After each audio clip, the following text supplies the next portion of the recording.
Hi, எல்லோருக்கும் வணக்கம். Welcome back Voice of Galaxy. இன்றைய கதையை பார்க்கறதுக்கு முன்னாடி நம்ம சேனலை பார்க்குறவங்களாம் சப்ஸ்கிரைப் பண்ணுங்க. அப்படியே பெல் ஐக்கானையும் கிளிக் பண்ணுங்க. வாங்க கதைக்கு போகலாம். ஒரு பெரும் செல்வந்தன் ஒருவன் ஒரு நல்ல நாள் பார்த்து அந்த வீட்டை வாங்குகிறான். அவன் பெயர் ராம். தன் குடும்பத்தினருக்காக அந்த பழைய வீட்டை வாங்குகிறான். மிகவும் பழமை வாய்ந்த பாரம்பரியமான வீடு. வீட்டைச் சுற்றி அழகான பூந்தோட்டம். அந்த ஊரிலேயே பெரிய வீடு இந்த வீடுதான். 200 அடி தூரம் நடந்தால் சில தெருக்களை காண முடியும். அங்கும் சில வீடுகள் மட்டுமே இருந்தது. நல்ல பிரம்மாண்டமான நீச்சல் குளம் வீட்டின் பின்பகுதியில். 2 அடுக்குகள் கொண்ட மாடி வீடு. மொட்டை மாடியில் நின்று பார்த்தால் ஊரின் அழகு நன்றாக தெரியும். அந்த வீட்டை வீடு என சொல்வதை விட குட்டி அரண்மனை என சொல்லலாம். என்னடா, வீட்டை பற்றிய வர்ணிப்பு சற்று பலமாகவே உள்ளது என தோன்றுகிறதா? ஆம், இந்த அழகான வீட்டுக்கு இந்த அளவு கூட புகழாரம் இல்லை என்றால் எப்படி? பிறகு என்ன, எல்லாம் நல்லாதான் அமைந்திருக்கும். ராம் யோகக்காரன்தான். அழகு இருக்கும் இடத்தில்தான் ஆபத்து இருக்கும். பின்ன இருக்காதா? 5 கோடி ரூபாய் வீட்டை 50 லட்சத்துக்கு விற்றுள்ளார்களே, என்ன ஆச்சரியமாக உள்ளதா? ஆம், ராமிடம் வீட்டை விற்றவர் அந்த மாடியில் உள்ள அறையை எக்காரணத்தை கொண்டும் திறக்காமல் இருப்பதே நல்லது என எச்சரித்தார். இதற்கு சம்மதித்த பிறகுதான் வீட்டை விற்றார். ராம் எதற்கும் அசராத அஞ்சா நெஞ்சம் படைத்தவன். ஆகையால் அந்த வீட்டை வாங்கினான். அப்படி என்னதான் இருக்கும் என முதல் நாள் ராம் மட்டும் தன் காரில் தனியாக அந்த வீட்டை அடைந்தான். வெளியே இருந்த தோட்டக்காரனை அழைத்தான். கந்தசாமி, இங்கு வாங்க. பழைய முதலாளியின் விசுவாசி தோட்டைக்காரர், 60 வயதானவர். என்ன தம்பி, நீங்க மட்டும் வந்திருக்கீங்க, வீட்ல யாரும் வரலையா என்றான் கந்தசாமி. ஆமாங்க, அவங்க எல்லாம் அடுத்த வாரம் தங்குறதுக்கு எல்லாம் எடுத்துட்டு வராங்க. நல்லது தம்பி. வரும்போது ஊர் சிவன் கோவிலுக்கு போனீங்களா? இல்லையே, அந்த வழியாத்தான் வந்தேன். ஆனா இந்த வீட்ல அவசர வேலை, அதனாலதான் அவசர அவசரமா வந்துட்டேன். எப்போ வந்தாலும் சிவன் கோயில் போயிட்டு வாங்க தம்பி. என்ன அவசர வேலையா வந்தீங்கன்னு தெரிஞ்சுக்கலாமா? ஒன்னும் இல்ல, இந்த வீட்டு மாடியில ஓரமா ஒரு அறை இருக்குல்ல, அந்த அறையோட கதவை திறக்கலாம்னு வந்தேன். அப்படி அதுக்குள்ள என்ன இருக்குன்னு பார்க்கத்தான் வந்தேன். கடப்பாரை எடுத்துட்டு மேல வாங்க, அந்த கதவை உடைக்கணும். இதை கேட்டதும் கந்தசாமி அதிர்ச்சியின் உச்சிக்கே சென்று விட்டார். தம்பி, உங்களுக்கு என்ன ஆச்சு? முதலாளி முன்னாடியும் இந்த வீட்டை விற்கும் போது சொன்னாருல்ல, இது ஏதோ சும்மா பயமுறுத்துற கதையா இருக்கே. அப்படி என்ன உள்ள இருக்கு? கதவை திறந்து பார்த்துருவோம் என்றான் ராம். இப்படிதான் முதலாளியோட பையன் பேசினான். இப்போ அவனே போய் சேர்ந்துட்டான் என்றான் கந்தசாமி. என்ன சொல்றீங்க? அதனாலதான் இந்த வீட்டை அடிமாட்டு விலைக்கு உங்களுக்கு வித்துட்டு போனாரு. அவருக்கு இது பரம்பரை சொத்து தான். ஆனாலும் உயிர் முக்கியம்ல. இவ்வளோ சொல்றீங்க, நம்புறேன். அந்த கதவை பார்த்துட்டு வருவோமா? சொன்னா கேட்க மாட்டீங்க. வாங்க போவோம் என்றான் கந்தசாமி. இருவரும் வீட்டின் உள்ளே சென்றனர். மாடியில் உள்ள அறைக்கு கந்தசாமி ராமை அழைத்து சென்றான். வாவ், அறையோட கதவு பழங்கால ஓவியத்தால் பார்க்கவே சூப்பரா இருக்கு கந்தசாமி. ஆபத்து இருக்கும் தம்பி, கொஞ்சம் கீழே பாருங்க. என்னங்க இது, பூட்டி இருக்கு. இது எந்த காலத்து பூட்டினே தெரியலையே, இவ்வளோ பழசா இருக்கு. தம்பி போதும், எக்காரணத்தை கொண்டும் கதவை தொட்டு மட்டும் பார்க்காதீங்க. விஷயம் விபரீதம் ஆயிடும் என்றான் கந்தசாமி. பில்டப் ஓவரா இருக்கே. அட சும்மா இருங்க கந்தசாமி. கந்தசாமியின் எச்சரிக்கையை பொருட்படுத்தாமல் ராம் கதவை தொட்டதும் இல்லாமல் பலமாக தட்டியும் விட்டான். கதவிலிருந்து சொட்டு சொட்டாக இரத்தத்தோட ஒருவித பயத்தை விளைவிக்கும் சத்தமும் வந்தது. உடனே கந்தசாமிக்கு எங்கிருந்துதான் அவ்வளவு பலம் வந்ததோ, ராமை இழுத்து கொண்டு மாடியிலிருந்து கார் நிற்கும் இடத்திற்கு வந்து விட்டார். தம்பி, எவ்வளோ வாட்டி படிச்சு படிச்சு சொன்னேன் கதவை தொடாதீங்கன்னு. என்னங்க இது, கதவை தொட்ட பலமா தட்டி பார்த்தேன், அதுக்கே ரத்தம் வருது. அப்படி என்னதான் உள்ள இருக்கு? கதவு பூட்டித்தானே இருக்குன்னு தட்டி பார்த்தேன். அப்போ உள்ள ஏன் சத்தம் கேட்டுச்சு? அப்போ உள்ள என்னமோ இருக்கு. ஆமா தம்பி, இருக்கு. அப்படி வாங்க வழிக்கு. நான் சொன்னது சரிதானே? நீங்க நினைக்கிற மாதிரி திருடனோ இல்ல, எந்த மனுஷனோ உள்ள இல்ல. ஆனா ஏதோ இருக்கு என்றான் கந்தசாமி. அப்போ என்ன பேயா இருக்கு? பேயா இருந்தா இந்நேரம் முதலாளி ஐயா ஏதாச்சும் மந்திரவாதிய வச்சு அடைக்கிருப்பாரே தம்பி. உள்ள என்ன இருக்குன்னே தெரியாதாம். அவரு பையனை இழந்துட்டாரு, இந்த பரம்பரை வீட்டையும் இழந்துட்டாரு. விஷயம் விகாரமா இருக்கே. சரி, கதவுதான் பூட்டிருக்கே, அப்புறையும் மாடிக்கு யாரும் போகாம இருக்கீங்க என்றான் ராம். தம்பி, அந்த கதவுல ஓட்டைகள் இருந்துச்சு, பாத்தீங்களா? ஆமா பார்த்தேன். முன்ன அந்த கதவுல ஓட்டையே கிடையாது. இப்போதான் திடீர்னு இவ்ளோ ஓட்டைங்க. எப்படின்னு தெரியல. அந்த ஓட்டை வழியா தான் ரத்தம் வருது. அந்த அச்சுறுத்த சத்தமும் வருது. இப்போ சமீப காலமா தான் இவ்வளவு பிரச்சனை. ராமிற்கு இதில் ஒன்று தெளிவாக தெரிந்துவிட்டது. அமானுஷ்யம் ஒரு புறம் இருக்க, அந்த கதவில் அவ்வளவு ஓட்டைகள் போட்டது யாராக இருக்கும்? அதுவும் பக்குவமாக ட்ரில்லர் வைத்து அந்த தேக்கு மரக்கதவில் பக்குவமாக ஆங்காங்கே போடப்பட்டிருந்தது. கந்தசாமியாக இருக்குமோ என நினைத்தான். ஆனால் அவர் விசுவாசமானவர். அவர் அப்படி செய்திருக்க வாய்ப்பில்லை. பின் யாராக இருக்கும் என யோசித்தான். கந்தசாமி அப்போ அந்த துர்சக்தியோட தாக்குதல் ஏன் கீழே வரல? கதவுல ஓட்டைகள் இருக்கும்போது அது போதுமே அது தப்பிக்க என கேட்க, அந்த அறையை தாண்டி அது சக்தி வெளிவராத மாதிரி கட்டியிருக்காங்க தம்பி.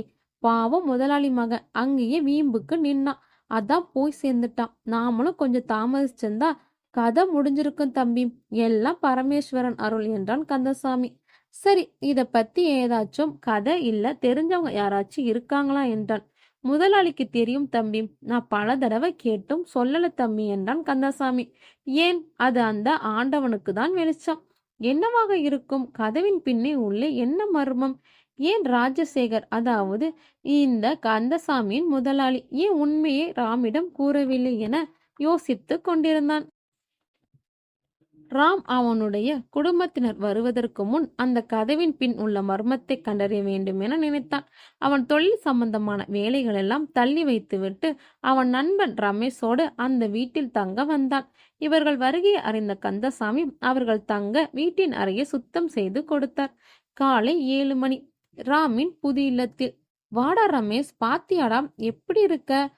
ஏன் புது வீடு எப்படி இருக்கு என ராம் கேட்க, ராமிற்கு நேர் எதிர் பயந்த சுவாபம். ஆனால் ராமின் நெருங்கிய நண்பன்.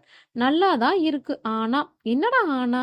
சுத்தி ஒரு வீடு கூட இல்லையேடா, அதான் கொஞ்சம் பயமா இருக்கு. டே, எவ்வளவு அழகா இருக்கு. அதை ரசிக்காம இப்படி பயப்படுறியடா? அழகு எங்க இருக்கோ அங்கதான் ஆபத்து இருக்கும்னு எங்க பாட்டி சொல்லுவாங்க என்றான் ரமேஷ். இன்னும் என்னெல்லாம் சொன்னாங்க உங்க பாட்டி? டே, மரியாதையா உள்ள வாடா என்றான் ராம். சரி சரி வரேன். இருவரும் உள்ளே செல்ல ரமேஷின் எதிரே வந்தார் கந்தசாமி. டே ராம், யாருடா இவரு? பார்க்கவே டெரரா இருக்காரு என்றான் ரமேஷ். இவரு இந்த வீட்டோட தோட்டக்காரரா. பேரு கந்தசாமி. இந்த வீட்டோட கேர்டேக்கர்டாம். வணக்கம் ஐயா என்றான் ரமேஷ். வணக்கம் தம்பி, உள்ள போங்க, எல்லாம் தயாரா இருக்கு, குளிச்சிட்டு சாப்பிடுங்க என்றான் கந்தசாமி. இருவரும் சென்று குளித்துவிட்டு காலை உணவை முடித்து சிறிது நேரம் ஓய்வெடுத்தனர். ரமேஷும், ராம், அடுத்த வாரம் உன் குடும்பத்தோட இங்க வர வேண்டியதானே? இப்ப ஏன்டா இங்க நாம திடீர்னு வந்திருக்கோம்? இந்த வீட்டை பார்த்தாலே ஒரு மாதிரியா இருக்குடா. பார்க்க நல்லாதான் இருக்கு. ஆனா ஏதோ தப்பா நடக்குதோன்னு தோணுதடா. உன் யூகம் சரிதான். இங்க ஏதோ இருக்குன்னு எனக்கு தெரியும்டா. ஆனா என்னன்னு தான் எனக்கு தெரியல என்றான் ராம். என்னது, என்னமோ இருக்காம்? என்னடா சொல்ற? அப்புறம் ஏன்டா நம்ம இங்க வந்திருக்கோம் என்றான் ரமேஷ். இவ்வாறு ரமேஷ் கேட்டவுடன் நேற்று நடந்த சம்பவங்கள் அனைத்தையும் அவன் பார்த்த விஷயங்களையும் சொல்லி முடித்தான். நினைச்சேன்டா, நீ பாசமா கூப்பிடும் போதே இவ்வளவு பெரிய வீட்டை கம்மி விலைக்கு விற்கும் போதே இதுல ஏதோ வில்லங்கம் இருக்கும்னு. ஜமீன்தார் ராஜசேகர் நைஸா இந்த வீட்டை உன் தலையில கட்டிட்டு போயிட்டாரா என்றான் ரமேஷ். அது இல்லடா, அவர் இந்த வீட்டை விற்கும் போது என்கிட்ட எக்காரணத்தை கொண்டு மாடியில ஒதுக்குப்புறமா இருக்க அறக்கதவை திறக்க முயற்சிக்காதீங்கன்னு. நானும் அப்போ அதை பெருசா எடுத்துக்கலடா. ஆனா நேத்து என் கண்ணால ரத்தம் சொட்டுறதா பார்த்தேன்டா. அது மட்டும் இல்லடா, ஒரு விதமான அச்சுறுத்துற சத்தம் கேட்டுச்சு. நம்ம கந்தசாமி தான் என்னை கீழே இழுத்துட்டு வந்துட்டாரு. டேய், உனக்கு என்ன ஹீரோன்னு நினைப்பாடா? அந்த ஜமீன்தார் ராஜசேகரோட பையன் இப்படிதான் திமிரா போய் உயிரை விட்டான். அது அந்த பெரியவர் கந்தசாமி சொல்லியும் நீ கேட்கல. ஏன்டா இப்படி?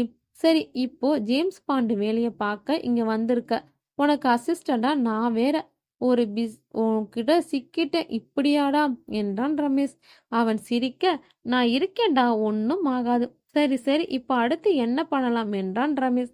எனக்கு என்னமோ ஜமீன்தார் ராஜசேகரை போய் பார்த்தா ஒரு தெளிவு கிடைக்கும்டா என்றான் ராம். ஆனா அவரு தோட்டக்காரர் கந்தசாமி கிட்ட சொல்லாம விட்டுட்டாரு. இதுல நம்ம கிட்ட சொல்லுவாரடா என்றான் ரமேஷ். கந்தசாமி கிட்ட சொல்ல தயக்கமா இருந்திருக்கலாம் என்றான் ராம். ஆமா, சரி, முயற்சி பண்ணி பாப்போமே என்றான் ரமேஷ். சரி வா, கிளம்புவோம். மதியம் 2 மணிக்கு ஜமீன்தார் ராஜசேகரம் இல்லத்தை நோக்கி சென்றன. ராம் ரமேஷ் இருவரும் ராஜசேகரம் இல்லம் வந்தடைத்தனர். இவர்கள் புறப்படும் முன்பே ஒரு ஜோடி கண்கள் இவர்களை கண்காணிக்க தொடங்கிவிட்டது. வணக்கம் ராஜசேகர் சார் என்றான் ராம். வாங்க ராம், உட்காருங்க என்றார் ராஜசேகர். இது என் ஃப்ரெண்ட் ரமேஷ். ரமேஷும் வணக்கம் சார் என்றான். வணக்கம், உட்காருங்க தம்பி. சொல்லுங்க ராம், என்ன விஷயமா வந்திருக்கீங்க? ராம் நடந்த அனைத்தையும் சொல்லி முடித்தான். இதை கேட்டு சற்றும் அதிர்ச்சியடையாமல் ராஜசேகர் அமர்ந்திருந்தார். வீட்டை விற்கும் போதே மாடியில இருக்க அரைப்பக்கம் போகாதீங்கன்னு சொன்னேன்ல, வீட்டை வித்தாச்சு, இனி நீங்களாச்சும் அந்த வீடாச்சு, என்ன விட்டுருங்க என்றார். என்ன சார், இவ்வளவு நேரம் நல்லா பேசிட்டு வீட்டை பத்தி பேசும்போது மட்டும் இப்படி பேசுறீங்க என்றான் ராம். சாரி ராம், நீங்க கிளம்புங்க, எனக்கு கொஞ்சம் வேலை இருக்கு. இருங்க, எங்க வீட்டுக்கு வந்தவங்க வெறுங்கையோட அனுப்ப மாட்டோம் என்று சொல்லிவிட்டு உள்ளே சென்று பழத்தட்டோடு வந்தார். அதை பெற்றுக்கொண்டு ராமும் ரமேஷும் அங்கிருந்து கிளம்பினார்கள். இவர்களை பார்த்து சிரித்தது அந்த கண்கள். ரமேஷும் அது தூக்கி குப்பையில போடுடா என்றான். இருடா, காரை நிறுத்தாம போ, அதுல ஆப்பிளுக்கு நடுவுல ஒரு லெட்டர் இருக்கு என்றான் ராம். லெட்டரா? பிரிச்சு படி, நான் டிரைவ் பண்றேன் என்றான் ரமேஷ். ராம் அந்த கடிதத்தை பிரித்து படித்தான். அதில், ராம், நான் தான் ராஜசேகர், இங்க எதையும் பேச வேண்டாம், நாளைக்கு நம்ம ஊர் சிவன் கோவிலுக்கு வாங்க, அங்க எல்லாம் சொல்றேன், இதை ரகசியமா வச்சுக்கோங்க, யார்கிட்டையும் சொல்ல வேண்டாம். இதை படித்தவுடன் 2 பேரும் ஏதோ பெரிய விஷயம் என நினைத்தார்கள். ராம் அந்த கடிதத்தை படித்தவுடன் அவனுக்கு ஒன்று புரிந்தது. ஏதோ ஒரு பெரிய சிக்கலில் ஜமீன்தார் ராஜசேகர் மாட்டியிருக்கிறார் என புரிந்து கொண்டான். நாளை முதல் வேளையாக ஊர் சிவன் கோவிலில் ராஜசேகரை சந்தித்தால்தான் அனைத்து மர்மங்களுக்கும் இடம் கிடைக்கும் என நினைத்தான். ரமேஷும் ராமும் வீடு வந்து சேர்ந்தனர். சிறிது நேரம் ஓய்வெடுத்தனர். பின்னர் கந்தசாமி இருவருக்கும் உணவு பரிமாறினான். இருவரும் உண்ணும் போதே உரையாட தொடங்கினார்கள். இரவு 8 மணி. என்ன கந்தசாமி, நாங்க போய் உங்க முதலாளிய பார்த்துட்டு வந்திருக்கோம், நீங்க அதை பத்தி எதுவுமே கேட்காம அமைதியா இருக்கீங்க என்றான் ராம். என்ன கேக்குறது தம்பி, நீங்க அவர்கிட்ட உண்மையை தெரிஞ்சுக்கலான்னு போயிருப்பீங்க. அவர் வழக்கம் போல எதுவும் சொல்லாம அமைதியா இருந்திருப்பாரு. இல்லாட்டி அதை பத்தி பேசாம தவிர்த்திருப்பாரு. இத்தனை வருஷமா அவங்க அப்பா காலத்துல இருந்து விசுவாசமா வேலை செய்யறேன், என்னையே நம்பி எதுவும் சொல்லல, இதுல உங்ககிட்ட எப்படி தம்பி சொல்லுவாரு என்றான் கந்தசாமி.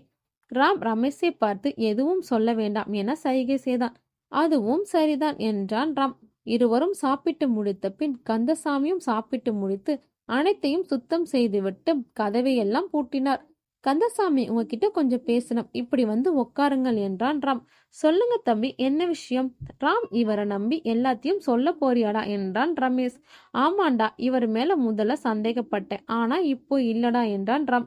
என்னடா சொல்ற, திடீர்னு இவர் மேல இவ்வளோ நம்பிக்கை எப்படி வந்துச்சு என்றான் ரமேஷ். உனக்கே தெரியாம நான் இந்த வீட்டுக்கு வந்த முதல் நாளே இந்த வீட்டை சுத்தி கேமரா செட் செஞ்சுட்டேன். அதுல சந்தேகப்படுற மாதிரி ஒருத்தன் இந்த வீட்டுக்கு அடிக்கடி வந்துட்டு போயிருக்கான், அதுவும் கந்தசாமிக்கு தெரியாம. இதுல மாடி அறைக்கு போய் கதவுல ஓட்ட போடுறதும் இவன் தான் என்றான் ராம். ராம் அந்த போட்டோவை கந்தசாமியிடம் காட்டினான். கந்தசாமி, இவன் யாருன்னு உங்களுக்கு தெரியுமா என்றான். இவனா தம்பி, இவன் எங்க ஐயாவோட பரம எதிரி சங்கரலிங்கத்தோட மகன் ராஜதுரை. இவன் எதுக்கு இங்க வந்து மாடியில இருக்கிற கதவுல ஓட்ட போடுறான்னு தெரியலையே என்றான் கந்தசாமி. அப்போ இது பரம்பரை பகை. சரி, அப்படி என்ன இவங்களுக்குள்ள ஜமீன்தார் ராஜசேகர் மேல பகை என்றான் ராம். தம்பி, எங்க பெரியய்யா ராஜ மார்த்தாண்டம் காலத்துல இருந்தே இந்த சங்கரலிங்கத்தோட அப்பா சுந்தரலிங்கத்துக்கும் இந்த வீட்டு மேல ஒரு கண்ணு. இதை விலைக்கு வாங்க கூட வந்திருக்காங்க. ஆனா எங்க பெரியய்யா இதை கொடுக்கல. அப்போ சுந்தரலிங்கம் இந்த வீட்டுல உங்க குடும்பமே வாழ முடியாதபடி செய்யறேன்னு சொல்லிட்டு போனான். அதுக்கப்புறம் நடந்ததெல்லாம் தான் இப்ப வரைக்கும் பாக்குறீங்களே என்றான். டே ராம், அப்போ இது பேய் வேலை இல்லடா, இந்த நாய்ங்க வேலைதான் என்றான் ரமேஷ். இல்லடா, நான் மாடியில கேட்ட சத்தம் அப்ப ரத்தம் சொட்டினது எல்லாம் ஆளுங்க செஞ்ச செட்டப் இல்லடா, இதுல ஏதோ அமானுஷ்யம் இருக்கு என்றான் ராம். அப்ப என்னவா இருக்கும் என்ற ரமேஷ். அது நாளைக்கு நான் போய் ஜமீன்தார் ராஜசேகரை பார்த்தாதான் தெரியும் என்றான். அப்போ நான் வர வேணாமா? இல்லடா, நீயும் வந்தா அவங்க ஃபாலோ பண்ணலாம். நான் வழக்கமா வெளியே கிளம்புற மாதிரி கிளம்பி அவரை போய் பார்க்கறேன், நீ வீட்லயே இருந்து மானிட்டர் பண்ணுடா என்றான் ராம். சரிடா என்றான் ரமேஷ். தம்பி, அப்போ ஐயா உங்ககிட்ட இந்த வீட்டை பத்தி சொல்ல போறாரா? நல்லது, போயிட்டு வாங்க.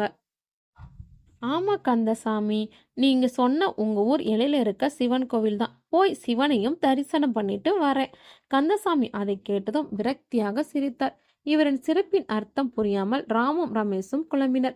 இருவரும் சென்று தூங்கினார்கள். காலை 6 மணி. வீட்டைச் சுற்றும் யாரும் இல்லை என உறுதி செய்த பிறகு ராம் கிளம்ப தயாரானான். கந்தசாமியிடம் ரமேஷிடம் ஜாக்கிரதையா இருக்க சொல்லிவிட்டு கிளம்பினான். சிவன் கோவிலில் ராம் அங்கு சென்று பார்த்தான். ஊர் எல்லையில் கம்பீரமாக கட்டப்பட்ட கோவில், சுற்றியும் அழகான மரங்கள் மற்றும் பூச்செடிகள். கோவில் உள்ளே சென்று பார்த்தான். அங்கே அவன் கண்ட காட்சி அவனை ஆச்சரியத்தில் ஆழ்த்தியது. ராஜசேகர், வாங்க ராம், என்ன அப்படி திகைச்சு போய் பார்க்குறீங்க என்றார். என்ன சார், நீங்க எவ்வளோ பெரிய ஜமீன்தாரு, நீங்க போய் கோவிலை சுத்தம் பண்ணிட்டு இருக்கீங்க, ஆட்கள் யாரும் இல்லையா, கோவிலுக்கு ஜனங்க யாரும் வரமாட்டாங்களா, கோவிலை பார்த்தா பல வருஷமா யாரும் வராத மாதிரி இருக்குதே என்றான் ராம்.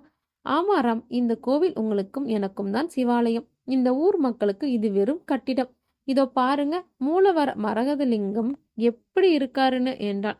அங்கே பச்சை நிறத்தில் மரகதலிங்கமாக காட்சியளித்தார் பரமேஸ்வரர். அதை கண்ட ராமுக்கு உடல் பக்தியில் சிலிர்த்தது. சார், என்னதான் நடக்குதுங்க? அங்க அந்த வீட்டுல கதவுக்கு பின்னாடி பிரச்சனை இருக்குன்னு உங்க பார்க்க வந்தேன். நீங்க என்னன்னா சிவன் கோவிலுக்கு வர சொன்னீங்க. இங்க வந்து பார்த்தா கோவில்ல பெரிய பிரச்சனையா இருக்கு. எனக்கு தலையே சுத்துது சார் என்றான் ராம். இந்த கோவில பிரச்சனை ஆரம்பிச்ச மறுநாள் தான் வீட்டுல பிரச்சனை ஆரம்பிச்சது தம்பி. எனக்கு நல்லா ஞாபகம் இருக்கு. அந்த கதவுக்கு பின்னாடி இருக்கிற மர்மத்துக்கும் இந்த கோவிலுக்கும் நிச்சயம் ஏதோ சம்பந்தம் இருக்கும் என்றான் ராஜசேகர். சார், அந்த வீட்டுல இருக்கிற கதவு பிரச்சனைக்கு அப்புறம் வர, இந்த கோவில என்ன பிரச்சனைன்னு தெளிவா சொல்லுங்க சார் என்றான் ராம். சொல்றேன் ராம், இந்த கோவில் எங்க பரம்பரை கோவில், எங்கள் முன்னோர்கள் கட்டினது. எங்க குலதெய்வம் தான் இங்க இருக்கிற பரமேஸ்வரன். ரொம்ப சக்தி வாய்ந்த சாமி, ஊரையே காப்பாத்திட்டு இருந்தாரு. இந்த ஊரை சேர்ந்து கொண்டாடின கோவில். ஆனா இப்போ யாரும் இத கண்டுக்க கூட இல்லை என்றான் ராஜசேகர். ஏன் சார், இந்த கோவில்ல இருக்கிற சுவாமியோட சக்தி இந்த கோவிலை தாண்டி வேலை செய்யல. இந்த கோவிலுக்குள்ளதான் இந்த பரமேஸ்வரன் சக்தி, இதுக்கு மேல வேலை செய்யாது. ஏன் அப்படி? வேடிக்கையா இருக்கே, கடவுளோட சக்தி எப்படி சார் கட்டுப்படுத்த முடியும்? எல்லாம் துர்சக்தியால் தான் ராம். கடவுளையே செயல்பட விடாமல் பண்ணிட்டாங்க. அதனால சாமிக்கும் சக்தி இல்லைன்னு இந்த ஊர் மக்களும் இந்த கோவிலை பராமரிக்கிறதே இல்லை. அப்போ ஊர்ல துர்சக்தியோட அட்டகாசம் அதிகமாகி இருக்கணுமே சார். ஆமாம் ராம், இது எல்லாம் சங்கரலிங்கத்தோட வேலைதான். அவனுங்க தான் எதையோ பண்ணியிருக்காங்க சார். கேள்விப்பட்டேன், அவங்களுக்கும் உங்களுக்கும் பரம்பரை பகன்னு. ஆமா ராம், எல்லாம் அந்த வீட்டுக்காக தான். ஏன் சார், உங்க செல்வாக்குக்கும் பணபலத்துக்கும் எவ்வளவோ மந்திரவாதிகளை வர வச்சிருக்கலாமே, அவங்க இந்த துர்சக்தியை அழிச்சிருப்பாங்களே. ஏன் செய்யல? எத்தனையோ பேர் வந்து முடியலனும் உயிர் பிழைச்சா போதும்னு ஓடிட்டானுங்க. ஒரு மந்திரவாதி மட்டும் எங்க அப்பா கிட்ட உண்மையிலேயே அந்த வீட்டிலையும் சரி கோவிலையும் சரி என்ன பிரச்சனைன்னு சொல்லிட்டு உயிரை விட்டான். அப்படியா? என்ன சார் அந்த உண்மை? அதை எங்க அப்பா ஒரு டைரியில எழுதி வச்சுட்டு சாகரத்துக்கு முன்னாடி என்கிட்ட கொடுத்தாராம். அப்போ நான் சின்ன பையன். எனக்கு அப்போ அந்த துக்கத்துல நான் அந்த டைரியை எங்கேயோ தான் அந்த வீட்டுல வச்சேன். அது எங்கன்னு தான் தெரியல. அப்புறம் ஒரு நாள் திரும்பவும் பிரச்சனை ஆரம்பமாச்சு.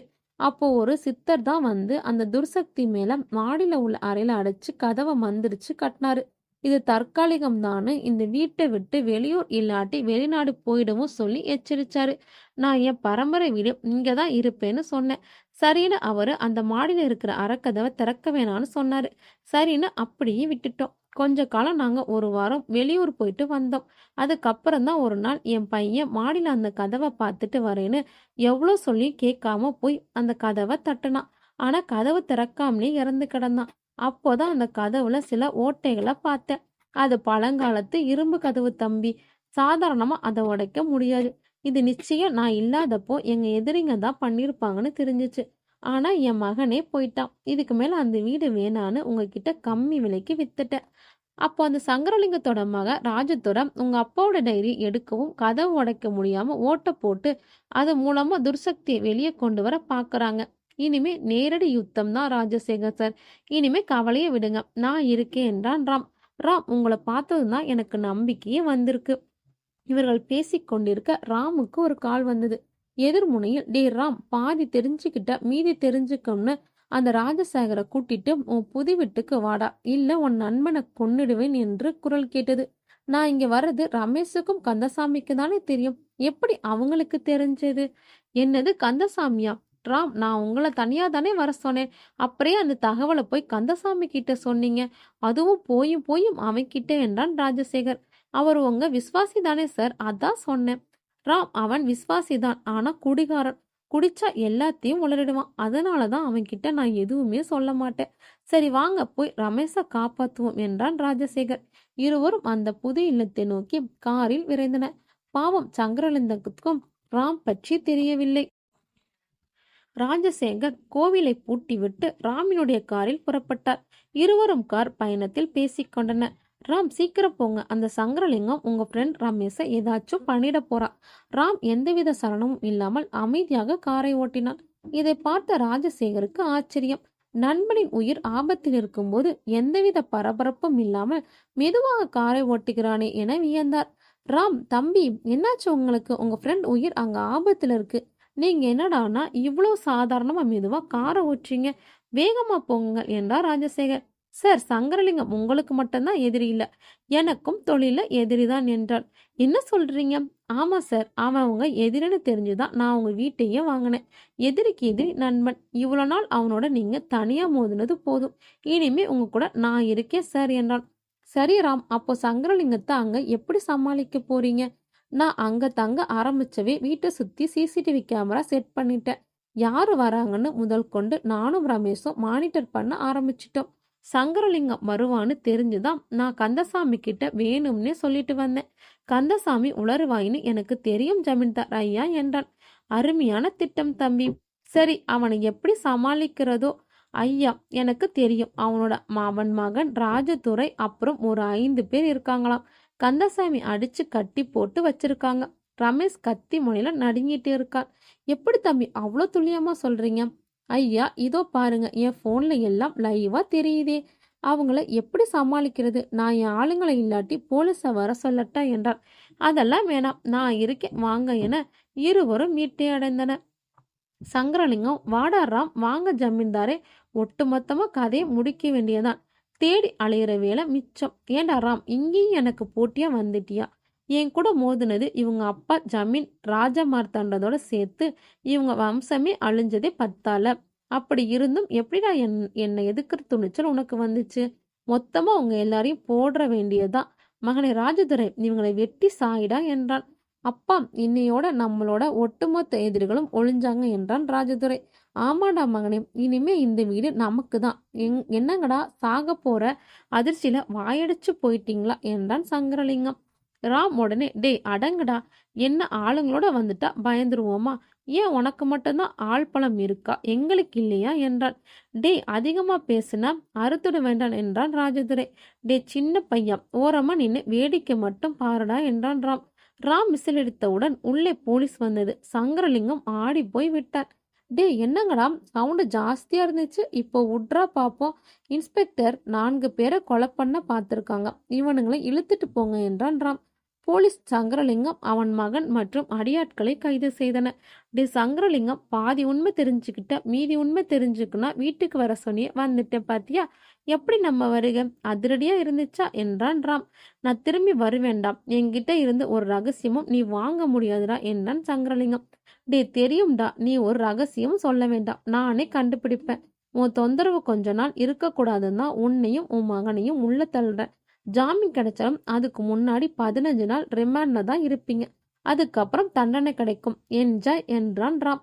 சங்கரலிங்கம், நீ நினைக்கிற மாதிரி இல்ல தம்பி, ஏதோ ஒரு மந்திரவாதியை வச்செல்லாம் தீக்கிர பிரச்சனையா இருந்தா இந்நேரம் ஜமீன்தார் ஐயாவே சரி பண்ணிருப்பாரே. அந்த பரமேஸ்வரனே முடக்கி வச்சிருக்கோம். இப்போ புரியுதா விஷயம் எவ்வளவு விவாகரம்னு? என்ன இந்த வீட்டுல இருக்கிற துர்சக்தியம் சாமர்த்தியமாக ஜமீன்தாரும் அவர் அப்பாவும் மேல் அறையில தற்காலிகமா அடைச்சிட்டாங்க. ஆனா இன்னும் எதுவும் முடியலடா என்றான். நிறுத்துடா, எவனால முடியாத காரியம்னு ஒண்ணு இல்லடா. பரமேஸ்வரனோட கட்டு முதல்ல உடைஞ்சா மேலே இருக்கிற துர்சக்தியோட ஆட்டம் முடிஞ்சிடும். நீ உள்ள போ, நான் கூடிய சீக்கிரமே எந்த ஒரு இடைஞ்சலும் இல்லாம எல்லாத்தையும் முறியடிக்கிறேன் என்றான் ராம். தடுக்கிறதுக்கு நாங்க இல்லைன்னு ரொம்ப சந்தோஷப்படாத ராம், நீ ரொம்ப சாமர்த்தியமா எங்களை உள்ள தள்ளிட்ட. இனிமே தாண்டா இருக்கு ஆட்டமே என்றான் ராஜதுரை. ஆமாண்டா, இனிமேதான் இருக்கு ஆட்டமே. நாங்க உள்ள போறோம், அவன் வெளியே தான் இருப்பான். அவனை வர சொல்லிட்டேன். ஏதாச்சும் ஏடாகுடமா நடக்கும்னு தெரிஞ்சுதான் அவனை வர சொல்லிட்டேன். இனி அவன் பார்த்துக்குவான் என்றான் சங்கரலிங்கம். ராஜசேகர், கந்தசாமி, ரமேஷ் மற்றும் ராம் ஆகிய 4வருக்கும் அவன் யாராக இருக்கும் என குழப்பம். இன்ஸ்பெக்டரும், ராம் சார், எவன் வந்தாலும் நாங்க பாத்துக்கிறோம், நீங்க தைரியமா இருங்க என்றார். சங்கரலிங்கம், என்னது நீங்க பாத்துக்கிறீங்களா சார்? அவன் முன்னாடி துப்பாக்கி கத்தி எதுவும் வேலை செய்யாது என்றான். டேய் போதும்டா பில்டப் சார், இழுத்துட்டு போங்க என்றான் ராம். போலீசார் அவர்களை இழுத்து கொண்டு சென்றனர். ராஜதுரையும் இனிமேதான் இருக்கு கூத்தே என்று சொல்ல, முடிஞ்சா அவனை சமாளிடா என்றான் சங்கரலிங்கம். அனைவரும் யாராக இருக்கும் என குழம்பினார்கள். இவ்வாறு அவர்கள் யோசித்துக் கொண்டிருக்கும் போது ராம் உடனே, ஜமீன்தார் ஐயா, யார் வருவான்னு அந்த சங்கரலிங்கமும் அவன் பையனும் உறுதியா சொல்லிட்டு போறானுங்க. அவனுக்கு இன்னொரு பையனா இல்லாட்டி தம்பி யாராச்சும் இருக்காங்களா? அப்படி இல்லாட்டி அவனுக்கு நம்பிக்கைக்குரிய ஆள் யாராச்சும் இருக்காங்களா? இவ்வளவு உறுதியா சொல்லிட்டு போறான். ராஜசேகர், அப்படி யாரும் இல்ல தம்பி. என் பரம்பரை எதிரி அவன். அவனுக்கு சொந்தமான ஆளுங்க யாரும் இல்ல. அவங்க அப்பா சுந்தரலிங்கமோட இறந்துட்டாரு. ஆனா அவன் யாரோ வருவாங்கன்னு உறுதியா சொல்லுறான். அது யாருன்னு தான் எனக்கே குழப்பமா இருக்கு. ஒருவேளை அவனோட ஃப்ரெண்ட் யாராச்சும் இருப்பானோ, அவனை சொல்றானோ என்றான் ரமேஷ். தம்பி, வாய்ப்பே இல்ல. அவனுக்கு அவன் மகனை தவிர வேற யாரும் அவ்வளவு நெருக்கம் இல்ல. அவன் கூட எவன் பழகுவான்? மோசமானவன் தம்பி அவன் என்றான் கந்தசாமி. கந்தசாமி சொல்றது சரிதான் ராம் தம்பி. அவனுக்கு அப்படி யாரும் இல்ல. இப்போ நம்ம எல்லாரும் ஜாக்கிரதையா இருக்கணும். நானும் கொஞ்ச நாளைக்கு உங்க கூட இதே வீட்டை தங்கலான்னு இருக்கேன். எனக்கு என்னவோ ஏதோ தப்பா நடக்க போகுதுன்னு தோணுது. வரப்போறவன் என்ன ஆபத்தை உண்டாக்குவான்னு தெரியல. எல்லாரும் கவனமாக இருக்கணும் என்றார் ராஜசேகர். ஜமீன்தார் ஐயா, நாம இப்போ அந்த மர்ம நபரை பத்தி பேசுறதை விட்டுட்டு உங்க அப்பா பெரிய ஜமீன்தார் எழுதின டைரிய முதல்ல எங்க வச்சிங்கன்னு தேடணும். அதுலதான் என்ன பிரச்சனைன்னு உங்க அப்பா எழுதியிருக்காரு. முதல்ல அந்த டைரிய எங்க வச்சிங்கன்னு தேடுங்க. அப்போதான் இந்த பிரச்சனை ஒரு முடிவுக்கு வரும். வரப்போற அந்த மர்ம நபர் எவனா இருந்தாலும் ஒரு கை பார்த்துடுவோம் என்றான் ராம். ராம், உன்னால அவனை அவ்வளோ சுலபமா சமாளிக்க முடியாது. திடீர்னு ஒரு குரல் கேட்டது. அனைவரும் குரல் வந்த திசையை நோக்கி பார்த்தார்கள். ராஜசேகர் அவரை பார்த்ததும் ஓடோடி சென்று காலில் விழுந்து வணங்கினார். பார்க்க அவர் ஒரு சித்தரை போல காட்சியளித்தார். ராஜசேகர் அவரை உள்ளே அழைத்தார். சாமி, நல்ல நேரத்துல வந்தீங்க. நீங்க மட்டும் அன்னைக்கு இல்லைன்னா இன்னைக்கு நான் உங்க முன்னாடி நின்று பேசியிருக்கவே மாட்டேன். நீங்க அவ்வளவு சொல்லியும் கேட்காம என் மகன் மாடியில இருக்கிற அறைக்கு போய் உயிரை விட்டுட்டான். என் மகனே போனதுக்கு அப்புறம் இந்த வீடு எதுக்குன்னு ராமுக்கு வீட்டை வித்துட்டேன். இப்போ சங்கரலிங்கமும் அவன் மகன் ராஜதுரையும் ஜெயிலுக்கு போயிட்டாங்க. ஆனா அவன் யாரோ வருவாங்கன்னு சொல்லியிருக்கான். அதுதான் யாருன்னு தெரியல சாமி என்றான் ராஜசேகர்.